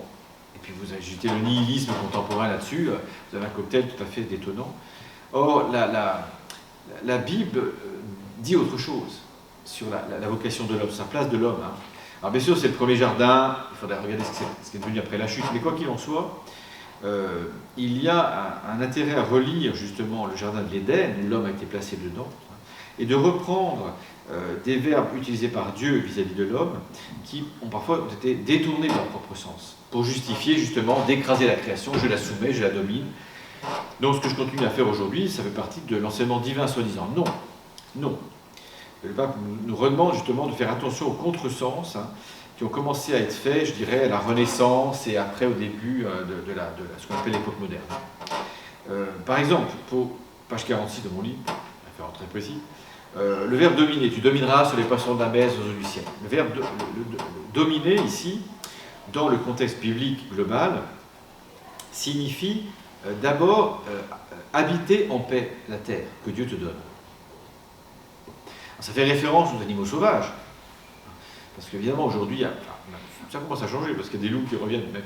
Mais nous sommes dans une nature sans animal sauvage. Donc on dit, mais pourquoi il faudrait en fait se battre en quelque sorte? Ben oui, mais imaginez-vous qu'autrefois, quand même, contre les tigres dans le sable, ou contre des animaux sauvages très dangereux, il a bien fallu que l'homme fasse son nid et éloigne un petit peu les animaux sauvages du lieu d'habitation. C'est un peu normal. Quand on y pense, c'est tout à fait normal. D'ailleurs, les animaux font ça aussi, se protègent aussi des prédateurs, je sache. Hein. Bon. Donc, de fait, habiter en paix, ça se sent aussi de dominer, ça veut dire, en fait, tu fais ton trou dans la création, enfin, tu fais ta place, tu fais ton nid, c'est normal. Ce terme-là peut signifier ça, à mon avis, hein, parce qu'il est utilisé après pour habiter la terre sainte donnée par Dieu en paix, d'arriver à faire ta place dans la création, en quelque sorte. Tu bouscules un peu les êtres vivants, mais c'est normal. Hein. Je donne l'exemple qui est tout à fait vrai au niveau, d'ailleurs, enfin, de ce que dit la science, hein. Les grandes prairies, par exemple, américaines, Yellowstone, ce que vous voulez, bon, elles sont entretenues parce qu'il y a des herbivores. S'il n'y a pas d'herbivores, il n'y a pas de prairies. Donc quand le cheval, par exemple, est arrivé, il a entretenu les prairies, sinon les prairies auraient disparu. Donc le cheval, lui, il a écarté un peu là où il passe la forêt, pour les belles prairies. Mais les prairies sont riches en nouvelles espèces, enfin ainsi de suite. Oui, ça fait partie d'un équilibre. Évidemment, il ne faut pas entendre ce verbe dominer au sens de tout raser, de tout dominer, de tout maîtriser. Non. Il y a une part sauvage à respecter, justement. On n'a pas à empiéter sur la part sauvage des animaux, mais il est normal quand même qu'autour des villes, immédiatement autour des habitations, on ne soit pas en contact avec des lions ou des bêtes féroces. Faut quand même, c'est un peu normal aussi. Les lieux intermédiaires, bon, il y a pas mal de choses, il ne faut pas développer ça. La création du paysage fait partie de cette habitation progressive de l'humanité au fil des siècles et des millénaires pour habiter en paix avec le reste de la création aussi. Il y a une partie pour nous, quoi, une partie pour les bêtes sauvages, loin, et puis une partie pour nous, c'est normal. Chacun trouve son territoire, en quelque sorte. Et puis ce terme de dominer aussi, il doit résonner dans l'ensemble de la Bible au sens du rôle du chef. Si l'homme a la capacité extraordinaire de faire des outils et de faire des choses extraordinaires, s'il doit dominer au sens que je viens de développer, c'est pas comme un tyran, c'est comme un roi berger au milieu de son troupeau. C'est toute la grande figure du roi David. Hein. Et ça demande aussi de se dominer lui-même. Comment dominer, au sens noble du terme, la création si on ne se domine pas soi-même? Terrible question qui touche à la conversion écologique. Terrible question aussi des agités du bocal, des énervés que nous sommes aujourd'hui, en fait, dans le monde occidental. C'est extraordinaire de voir la différence entre des gens issus de cultures non occidentales, la différence je ne dirais pas de réactivité, mais de vitesse d'action. Enfin, nous sommes des agités, quoi.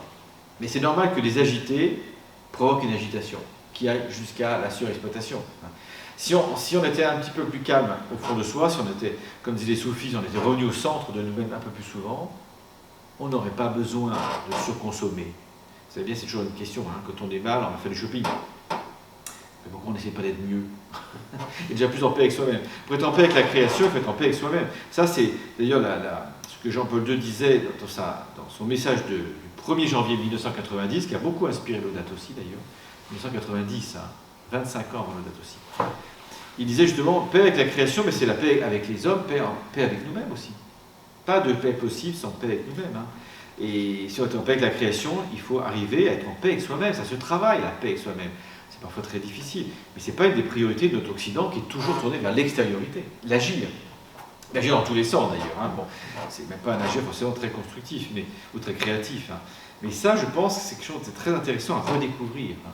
Dominer, ça signifie que tu dois dominer aussi dans tes instincts. Tu dois te dominer, voilà, trouver la paix en toi pour faire la paix avec les autres et avec tous.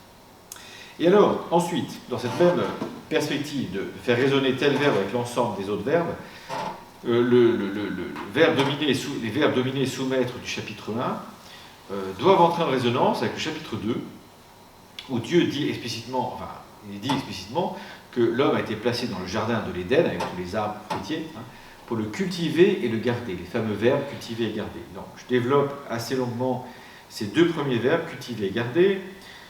Cultiver, on voit ce que ça veut dire, cultiver la terre, mais aussi la culture, ça marche bien en français, se cultiver soi-même. Hein. Et puis rendre un culte, c'est la même racine, ça marche bien en français. Hein. Rendre un culte à Dieu, justement. Hein.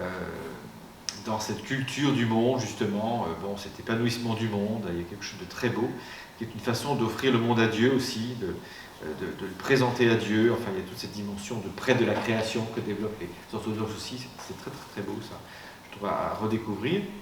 Et puis le terme de garder, qui prend un sens aussi, alors pour le coup, qui limite aussi l'excès de culture, hein, de cultiver, on garde.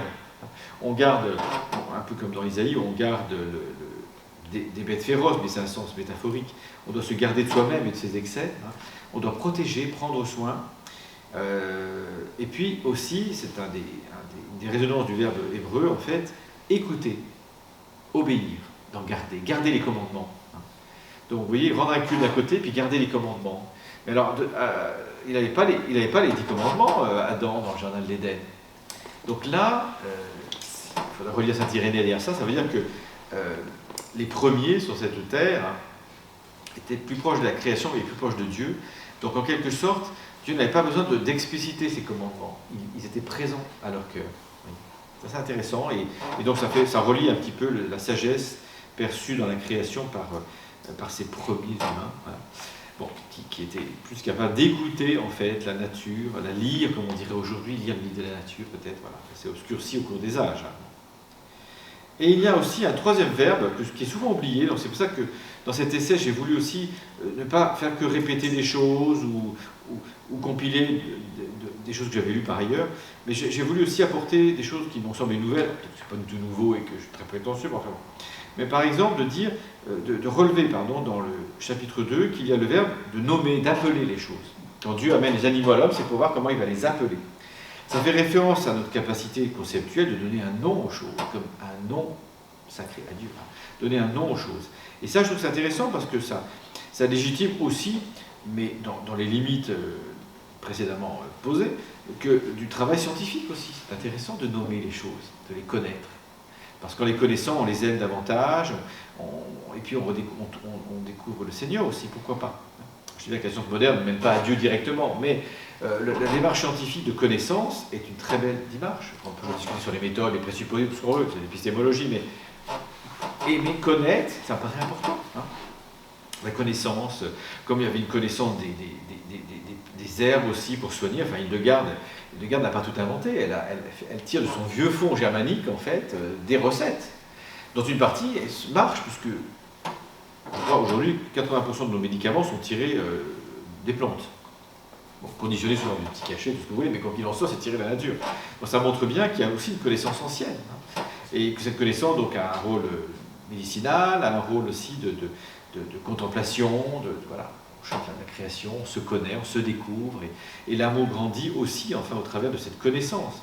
La connaissance augmentera, dit Daniel dans son livre.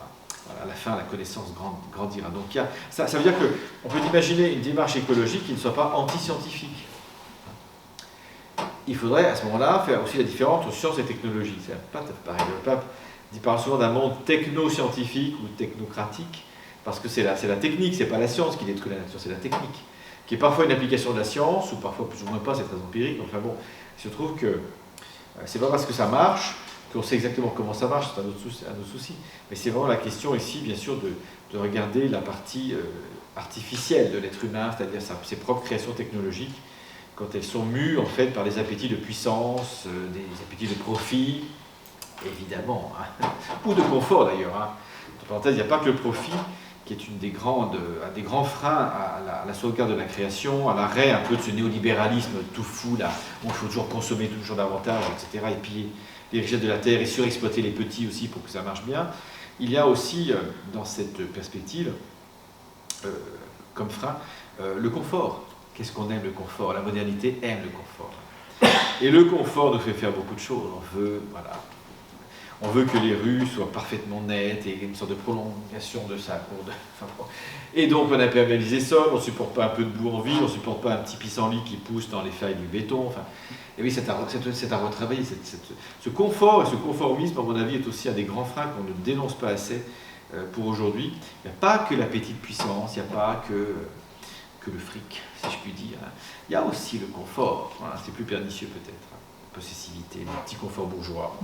Bref, donc, il faudrait, je suis un peu polémique, il faudrait aussi, voilà, il faut remonter à la source, et il faut aussi, la conversion, elle est pour nous, hein. La conversion, elle demande aussi que, pour savoir, vous savez, elle demande aussi qu'on aille à la racine des maux, et ça fait mal. Hein. Quand on va voir un médecin, il faut dire où on a mal, sinon il ne nous guérit pas. Si on veut guérir, si on veut se convertir, il faut remonter. Et pas dire c'est bon, on va de l'avant. Mais pour aller de l'avant, il faut aussi guérir de nos blessures, de nos cancers, si je puis dire, intérieurs, de l'influence de Malebranche, pour ne pas le citer, et de ressortir dans sa tombe. Je n'ai pas voulu tout ça, mais enfin.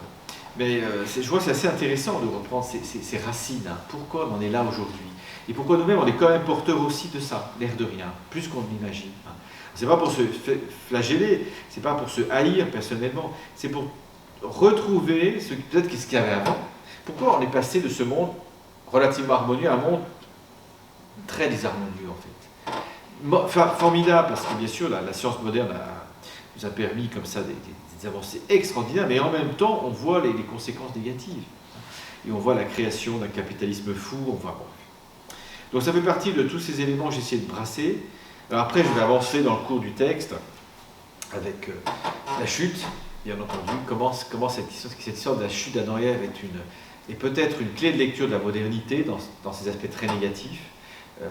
L'hubris, la démesure, qu'est-ce qu'il y a derrière la désobéissance à Dieu dans tout ça? C'est assez intéressant. Pourquoi l'homme et la femme se battent? On peut lire plein de choses. Bon, voilà. En tout cas, une rupture d'harmonie, en tout cas c'est clair. Et puis après, c'est toute la reconquête de Dieu, si je puis dire, de nos âmes, au travers de la révélation, avec les patriarches, avec Moïse et la Torah, les 10 commandements, jusqu'au prophète, et puis ensuite, j'ai oublié le déluge, mais il y a le déluge avant, pardon. Et puis ensuite, bien sûr, Jésus, avec les béatitudes sur lesquelles j'insiste beaucoup, justement, comme attitude fondamentale du chrétien, qui est certainement un antidote, en fait, à la mauvaise posture de l'Occident, enfin actuel, disons. Le pape l'a déjà dit dans son petit écrit sur la sainteté, d'ailleurs il avait pas mal commenté les béatitudes, il y a des éléments assez fondamentaux là-dessus à retravailler. Par exemple, valoriser contre la violence qu'on fait à la création, mais qu'on fait aux autres aussi, aux pauvres de la terre, la douceur évangélique quand même, c'est partie des béatitudes. Or, la douceur est quand même très dévalorisée. On parle de vulnérabilité. La vulnérabilité, c'est un grand mot. Et on s'en sert parfois aussi pour mieux dominer les autres quand on connaît leur vulnérabilité. Donc, c'est parfois très pervers ce vocabulaire-là. On m'en méfie un petit peu. Mais apprendre la douceur. Quand Jésus dit « je suis doux et humble de cœur », je pense que c'est aussi des perspectives tout à fait réjouissantes pour l'avenir. Ça, de retrouver l'humilité, humus, la terre, contact avec la terre. Nous ne sommes que des créatures mortelles comme les autres, ainsi de suite. Et cette douceur évangélique qui est un idéal. Mais qui est quand même important. Bon. Et puis tout le reste, la paix, la compassion, le sens de la justice, tout à fait ce que le pape a développé pour le 1er septembre, qui sont des choses fondamentales à mon avis, et salutaires certainement. J'ai envie d'arrêter là, non, ça vous va? Parce que sinon je peux développer plus de choses. Parce que... Ça finit sur de l'optimisme. De l'optimisme. Ah oui, oui. Mais il faut y croire. Enfin, oui. Tout n'est pas perdu. Mais de toute façon, la rédemption passe par la croix. Donc, il est possible que notre époque, en fait, soit une époque de grande purification. Une croix. On se la fabrique un peu nous-mêmes. Mais d'accord, vraiment, on l'a subi aussi. Mais c'est pour une renaissance. C'est pour un nouveau monde. Il faut y croire, ça. Un nouveau monde. C'est comme un peu, si vous voulez, je suis enregistré, tant pis, mais c'est comme la crise de l'Église après, sur la gestion de la pédocriminalité. Il faut pas le voir comme tout est foutu, c'est foutu, l'Église ne vaut rien, je ne sais pas, on s'en relèvera jamais. Non, il faut le voir comme, comme une croix purificatrice. C'est pour un renouveau merveilleux. Il faut y croire, mais il ne sera pas là tout seul, pas tout de suite. Il va falloir semer fort et continuer à se battre aussi contre certains silences coupables, contre la non-écoute des victimes. Ça rejaillit, c'est un grand parallèle qu'on peut faire entre les deux. Bon, il se trouve que beaucoup de personnes qui minimisent d'ailleurs la crise en fait, que subit l'Église actuellement là-dessus, ce sont les mêmes personnes d'ailleurs qui minimisent aussi la crise écologique. C'est assez étonnant, très souvent. Il y a un parallèle, à mon avis, assez profond aussi à faire. Là-dessus, je pense qu'il y a des choses assez à creuser là-dessus. L'institution, la réputation de l'institution ne peut pas se faire aux dépens de la souffrance des victimes. Mais notre idée de la chrétienté de l'Occident ne peut pas se faire aux dépens de la destruction de l'environnement, de l'œuvre de Dieu qui est magnifique, et des pauvres. Non, et non, et non. Donc, de toute façon, c'est pas possible. En sachant que, de toute façon, s'il y a une des grandes leçons à recevoir de la vie, c'est que la vie survit si elle se transforme, si elle évolue, si elle s'adapte. Donc, rêver d'une chrétienté ancienne, c'est mortifère. Il faut qu'on avance. Et même avec des nouvelles personnes qui arrivent, société mosaïque, société qui se cherche, eh bien oui, mais on va recréer quelque chose. Parce qu'on est dans une grande impasse aujourd'hui, à beaucoup de niveaux. Or, la crise écologique est peut-être un moment, un kéros divin, où Dieu, justement, nous permet cela pour notre bien, pour une nouvelle humanité, un nouveau monde.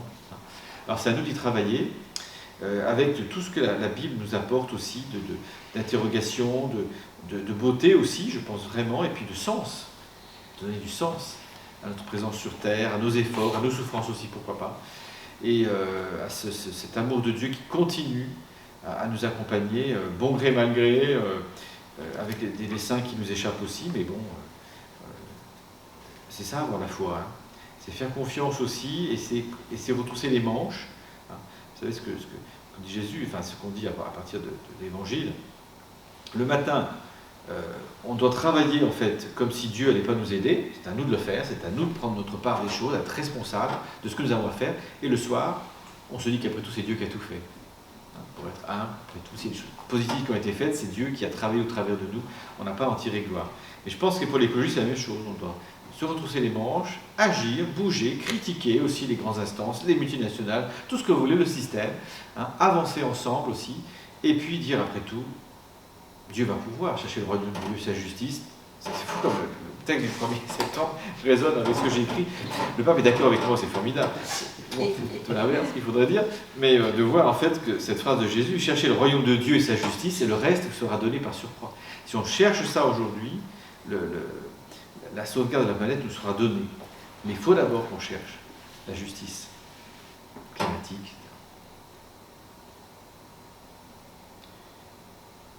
Qu'est-ce qui est prévu? Un petit temps de questions? Ou c'est peut-être trop tard? Dites-moi, je ne suis pas maître du temps du tout. Dans ce que vous avez dit, pour moi ça résonne beaucoup avec une petite citation de Hildegard de Bingen. Il y a beaucoup de mots là que vous avez évoqués, je vous la cite, elle est très courte, mais vous pourrez peut-être rebondir sur quelques-uns de ces termes. Donc Hildegard de Bingen nous dit dans les œuvres divines: la création est le vêtement de la sagesse, elle a ainsi caché son action. Car Dieu ne peut être contemplé, c'est la création qui en donne connaissance, mais c'est la foi qui permet de le reconnaître en elle. Oui, très beau. Très beau. Elle se fait l'écho de la vraie tradition, de la grande tradition des pères d'église, hein, mais c'est très bien dit, le vêtement de la sagesse, qui se voile et qui se dévoile aussi en même temps, parce que voilà.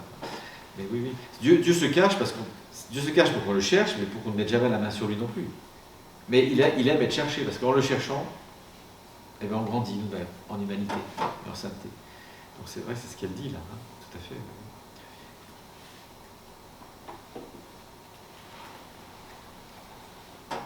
Oui.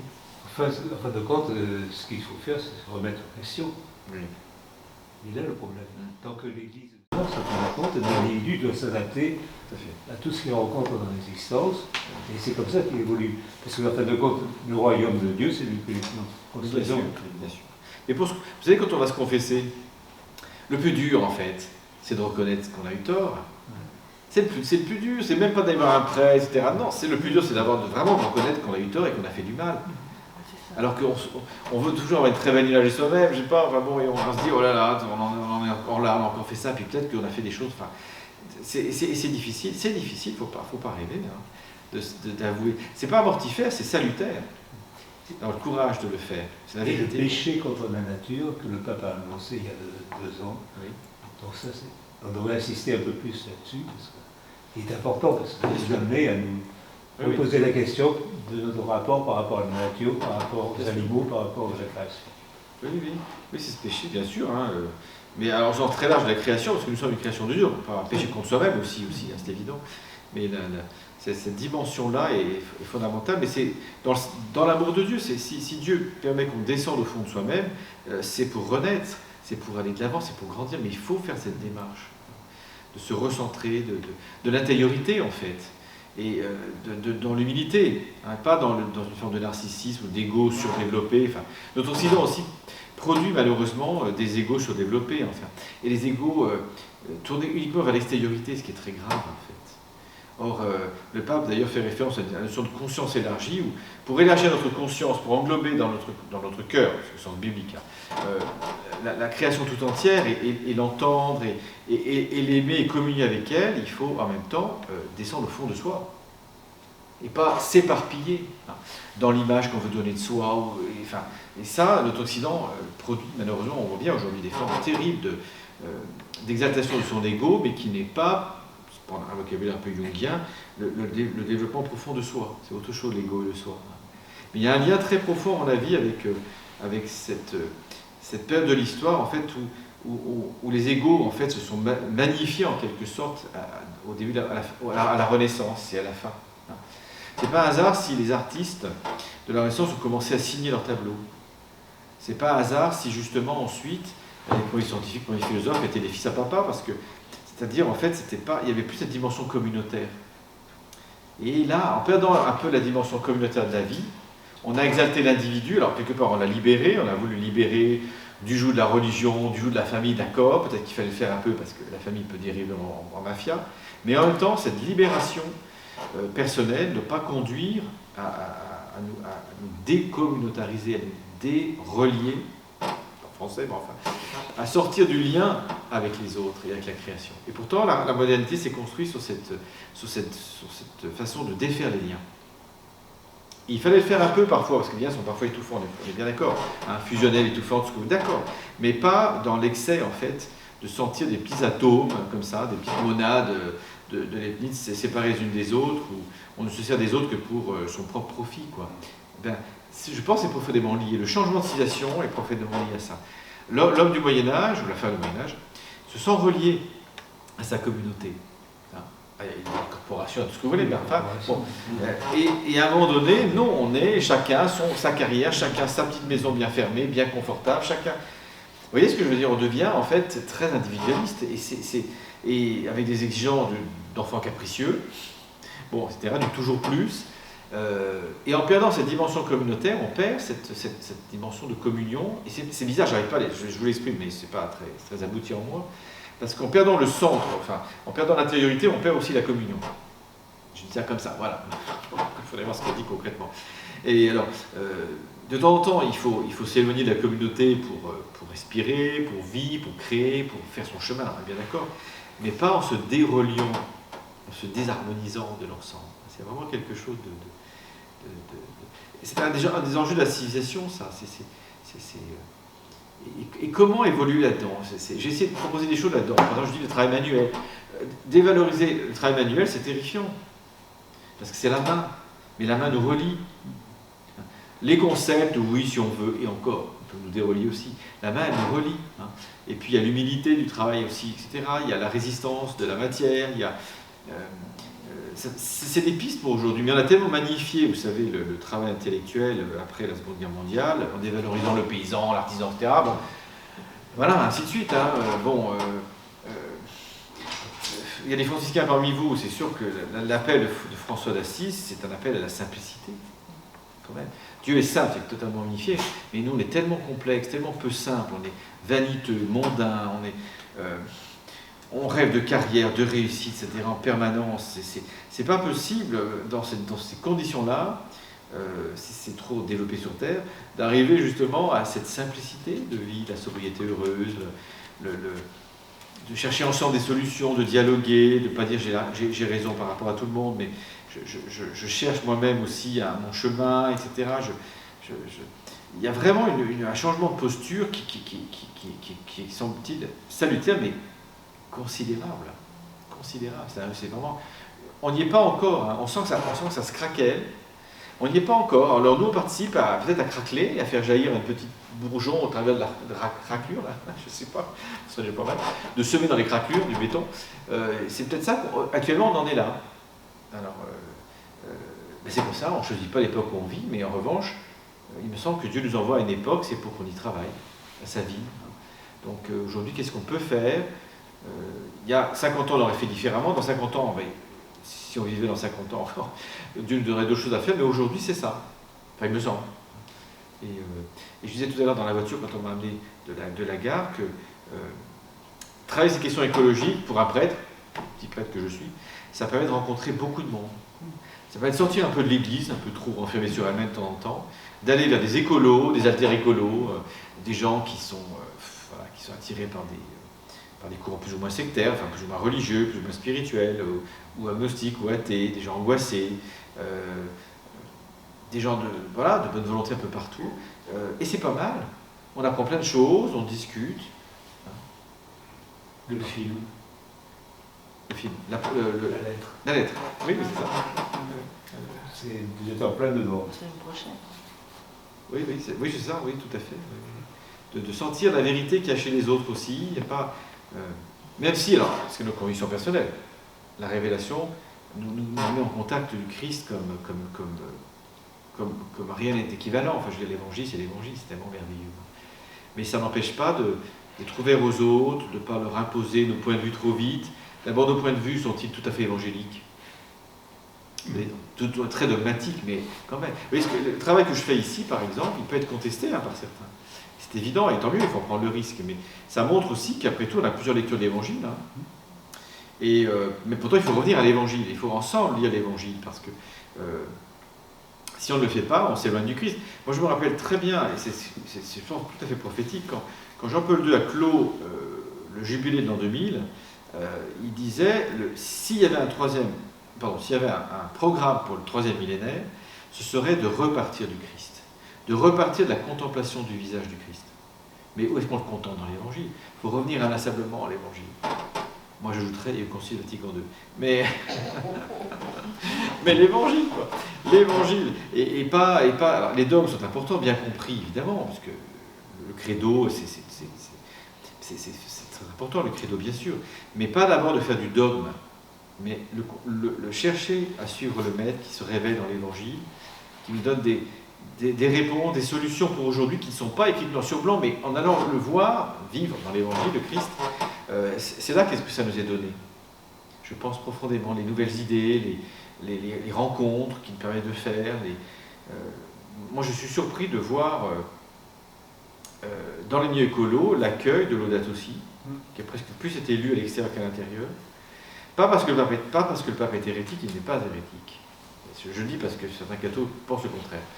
Mais parce qu'au contraire, c'est un pape qui retrouve la racine humaine et spirituelle, la plus profonde. Pas uniquement parce qu'il est jésuite, mais je pense aussi parce qu'il est amérindien. Enfin, il est d'un autre continent, qui ne pense pas comme nous, qui en a vu des vertes et des pas mûres, etc. Il a vécu déjà. Il a vécu des choses, c'est évident. Et il a senti, quoi, qu'il a une liberté de ton aussi qui hérisse le poids de certains. Bon, voilà. Et puis c'est un pape qui lit beaucoup de poésie. Donc Hereda Amazonia, par exemple, il cite beaucoup des poètes, donc il est pétri d'une culture poétique aussi. La Pachamama, par exemple, bon, pour lui, c'est une image de la terre-mère, ce n'est pas une déesse, donc il ne faut pas en faire un hérétique. Ça y est, c'est un antéchrist nouveau qui vient, etc. Bon, comme on l'entend circuler dans les milieux chrétiens, je vous assure, hein, j'ai des textes que je recueille sur Internet, bon, ouais, voilà. Mais non, c'est la perception, et j'en parle un tout petit peu, que pour être saint, puisque pour tout, le Christ nous appelle à être saint, donc c'est un bel idéal, hein, être saint, être sainte. Il est nécessaire de parcourir le chemin de l'humanité, d'être de plus en plus humain, puisque Jésus, pour nous montrer ce chemin, s'est fait homme. C'est la grande fibre d'Hildegarde, c'est toute la grande fibre de Saint Bernard, tout ça. L'humanité du Christ, et donc ça nous interroge sur notre propre humanité. Être humain, ça veut dire être bon, et donc là on grève tout le reste, être bon avec toute la création, retrouver des liens. Mais bon, pas naïf, c'est-à-dire qu'il faut se battre aussi contre les puissants des ténèbres. Je pense aussi, il y a un combat écologique, moi je défends aussi une certaine forme de militance, ça va peut-être pas extrême non plus, mais il y a une forme de résistance, il y a une forme aussi de s'opposer aux puissants autant qu'on le peut, parfois même jusqu'au martyr, qui à mon avis est indispensable aussi. Hein. Parce que quand on veut faire le bien, c'est pas vivre et laisser mourir. Hein. Je crois que quand on veut faire le bien et qu'on a la capacité de s'opposer au mal, il faut le faire. Sinon on n'est pas si bien que ça. Bon, bref. Là, on entend des choses là-dessus, parce qu'il y a beaucoup de choses qui circulent. Non, mais il faut s'opposer à des formes de tyrannie, il faut s'opposer à des modèles économiques qui ne vont pas, il faut s'opposer aux richesses, à l'enrichissement. On a bien vu avec la crise de la Covid, combien certains sont enrichis de façon ignoble et scandaleuse. On parle de ça. On profite de la crise, comme de toute guerre, aussi pour s'enrichir. Aux dépens de qui ? Et après, c'est vrai que c'est très dérangeant, mais je sais, c'est très dérangeant. Nos smartphones, nos téléphones, là, ils sont passés entre les mains de 1000 personnes à peu près. C'est à peu près, hein, dans le monde entier, entre le mineur, hein, des grands lacs africains, etc., jusqu'à ces crues imprimées, etc. Bon. Si on payait tous ces échelons comme il fallait, est-ce qu'on pourrait se payer nos smartphones ? Ben, il faudrait peut-être 1 ou 2 zéros de plus, au moins 1 zéro de plus. Et là, je pense 4 000 €. On penserait, on réfléchirait 2 fois en plus même. Mais oui, mais pourquoi on est si riche aussi en Occident ? Parce qu'en fait, et c'est très dérangeant de le dire, sur le dos des petits. Alors on n'est pas tous coupables, tous responsables, c'est plus compliqué que ça, parce qu'on est solidaire malheureusement d'un monde qui fait qu'on est bien obligé d'avoir un smartphone aujourd'hui. Sinon on ne peut même plus payer ses impôts, on ne peut même plus rentrer et prendre son TGV, alors imaginez-vous. Bon. Mais il n'empêche qu'il y a une très forte injustice et il faut arriver à la dénoncer tout doucement. Pour que ça fasse du chemin et qu'un jour quelque chose de nouveau apparaisse, qu'il y ait des nouveaux patrons, des nouvelles formes de management, des nouvelles formes d'imaginer une entreprise différente, voilà, pourquoi cette course au profit, pourquoi ceci, pourquoi... Enfin, il y a peut-être aussi des choses à revoir, mais de temps en temps, il faut parfois aussi interpeller les gens, même si c'est désagréable. Hein. Même si on a moins d'argent à la quête, j'en sais rien. Mais je veux dire, il faut pas, je veux dire, il y a des gens du 440, bon, je cite personne, bien sûr. Enfin, quand même, il y a quand même des entreprises qui ne sont pas très éthiques. Hein. Il y a même un monsieur, mais je ne dis pas de nom, je suis enregistré. Il y a même un monsieur qui a écrit un bouquin récemment et qui se présente comme un grand chrétien à sa retraite, mais quand même, il n'a pas été considéré comme un grand patron éthique. Or, il fait la leçon aux chrétiens aujourd'hui, c'est un peu compliqué. Mais il faudrait lui rappeler, moi j'aimerais bien qu'il a le droit de le faire, à condition qu'il fasse un peu son mea culpa. Parce que ça serait la démarche chrétienne de dire, mais non, voilà, bon, bref, vous voyez ce que je veux dire.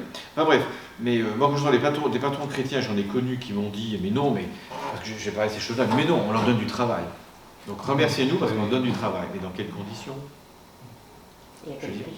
C'est étonnant. Enfin, vous vous rendez compte, cette mythologie, oui, le patron qui est bienfaiteur de l'humanité parce qu'il donne du travail à des enfants de 12 ans à l'autre bout de la planète. C'est compliqué. C'est compliqué parce que bien sûr qu'il donne du travail en France aussi. Mais enfin, il y a aussi une partie qui n'est pas éthique dans sa démarche. Alors peut-être que tout ne peut pas l'être non plus quelque part. Parce que dans le monde idéal, ça n'existe pas. Mais est-ce qu'on ne peut pas travailler ce qui est plus d'éthique quand même? Bon, enfin, c'est quand même des questions.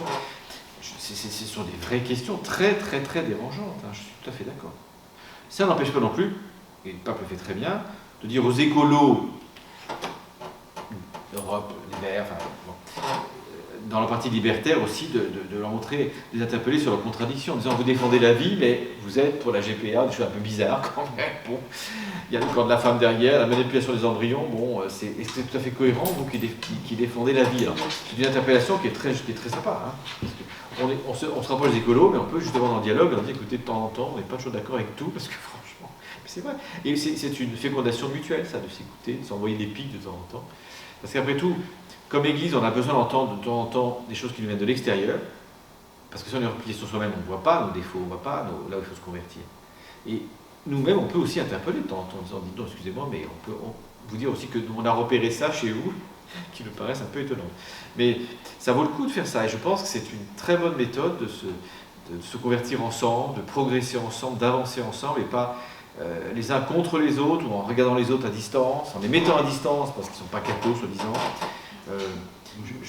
La perspective du pape, elle n'est pas syncrétique, mais c'est vraiment comme Jésus qui allait à la rencontre des autres, qui a parlé avec des serviteurs du centurion romain, qui nous a envoyé parler à tous, en fait, voilà, sans peur, sans excès non plus de dogmatisme, bon, mais en cherchant Dieu ensemble, en apportant par l'exemple et le témoignage, et puis notre propre amour, une présence du Christ quand même.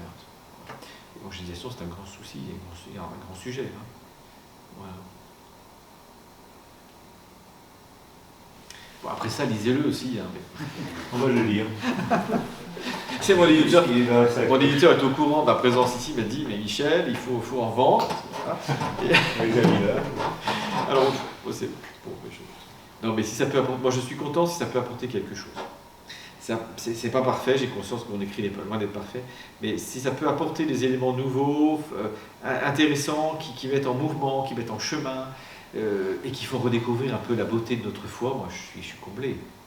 Pour le reste, adieu là.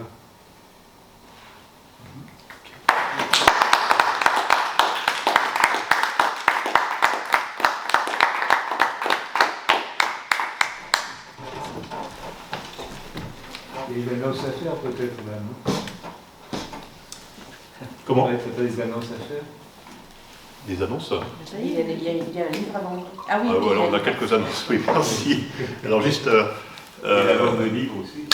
Donc juste avant les annonces, et avant encore vraiment de remercier Michel Raquet d'être venu, hein, je répète, 5 ou 6 heures de train, voilà, c'est héroïque. Et puis surtout, merci Michel, parce que pour avoir lu et relu à nouveau ce livre, je pense vraiment qu'il est remarquable. Il complète vraiment ce qu'on peut lire, on va dire, sur la thématique de l'écologie et de la création. Il est simple d'abord. Je pense que vraiment toute personne peut l'aborder, peut le lire. Ça mérite d'être précisé. Hein.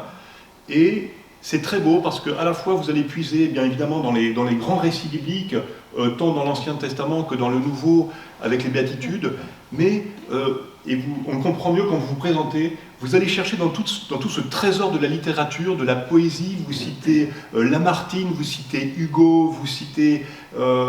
voilà, donc c'est magnifique, c'est profond. Et je crois vraiment qu'il y a des choses qui sont fondamentales, qui nous permettent de révéler, de découvrir profondément notre foi, dont on a perdu en fait tout un champ, je crois, au cours des derniers siècles. Et ça, je crois, Michel, que vraiment vous nous le rendez accessible. Donc moi, je vous encourage vraiment à lire ce livre, à le faire découvrir, parce que c'est vraiment un livre qui nous parle aujourd'hui et qui nous aide, je crois, pour retrouver notre thématique, à rejoindre ce fleuve puissant, hein, de la justice et de la paix pour tous les humains, pour toutes les créatures, pour toute la création. Voilà. Et alors, je vous propose, juste avant les petites annonces, peut-être de terminer par à nouveau une prière. Celle-ci, elle est proposée par le pape François, dans l'Audate aussi, numéro 246. Et c'est une prière, non pas pour la création, mais c'est une prière du pape avec la création. Et cette prière, en quelques paragraphes, nous fait rentrer aussi dans notre foi très profondément, dans la foi au Dieu trinitaire, ce qui est rare parce que c'est une des rares prières qui s'adresse d'abord au Père, puis à l'Esprit, puis au Fils, pour les regrouper dans le Dieu un et trine. Voilà. Et je vous propose, peut-être vous la connaissez déjà, mais de redire ensemble, de revivre ensemble cette prière pour qu'elle nous porte, voilà, qu'elle nous envoie en mission. Il faut se convertir nous-mêmes, hein, ça peut passer par là, très profondément, humainement et spirituellement, et après nous sommes vraiment envoyés vers les autres pour leur faire découvrir ce trésor, pour la sauvegarde de la création, et puis pour une nouvelle vie encore plus belle. Hein. La promesse qui a été faite, on l'a vu par la modernité, etc., elle déçoit. Hein. Et là, il y a des nouvelles choses à redécouvrir. C'est la fin d'une civilisation, c'est pas la fin du monde, c'est la fin d'une civilisation, et il y a vraiment quelque chose de magnifique à reconstruire, même si ça se fera avec des difficultés. Voilà. Alors, écoute aussi. Écoute. Alors voilà. Donc c'est la prière chrétienne avec la création. Nous te louons, Père, avec toutes tes créatures qui sont sorties de ta main puissante. Elles sont tiennes. Elles sont remplies de ta présence comme de ta tendresse. Loué sois-tu. Fils de Dieu, Jésus, toutes choses ont été créées par toi. Tu t'es formé dans le sein maternel de Marie. Tu as fait partie de cette terre et tu as regardé le monde avec des yeux humains. Aujourd'hui, tu es vivant en chaque créature avec ta gloire de ressuscité. Loué sois-tu. Esprit Saint, qui par ta lumière oriente ce monde vers l'amour du Père et accompagne le gémissement de la création, tu vis aussi dans nos cœurs pour nous inciter au bien. Loué sois-tu. Ô Dieu, un et trine, communauté sublime d'amour infini, apprends-nous à te contempler dans la beauté de l'univers où tout nous parle de toi. Éveille notre louange et notre gratitude pour chaque être que tu as créé. Donne-nous la grâce de nous sentir intimement unis à tout ce qui existe. Dieu d'amour, montre-nous notre place dans ce monde comme instrument de ton affection pour tous les êtres de cette terre, parce qu'aucun n'est oublié de toi. Illumine les détenteurs du pouvoir et de l'argent pour qu'ils se gardent du péché de l'indifférence, qu'ils aiment le bien commun, qu'ils promeuvent les faibles et qu'ils prennent soin de ce monde que nous habitons. Les pauvres et la terre implorent, Seigneur, saisis-nous par ta puissance et ta lumière pour protéger toute vie, pour préparer un avenir meilleur, pour que vienne ton règne de justice, de paix, d'amour et de beauté. Loué sois-tu. Amen.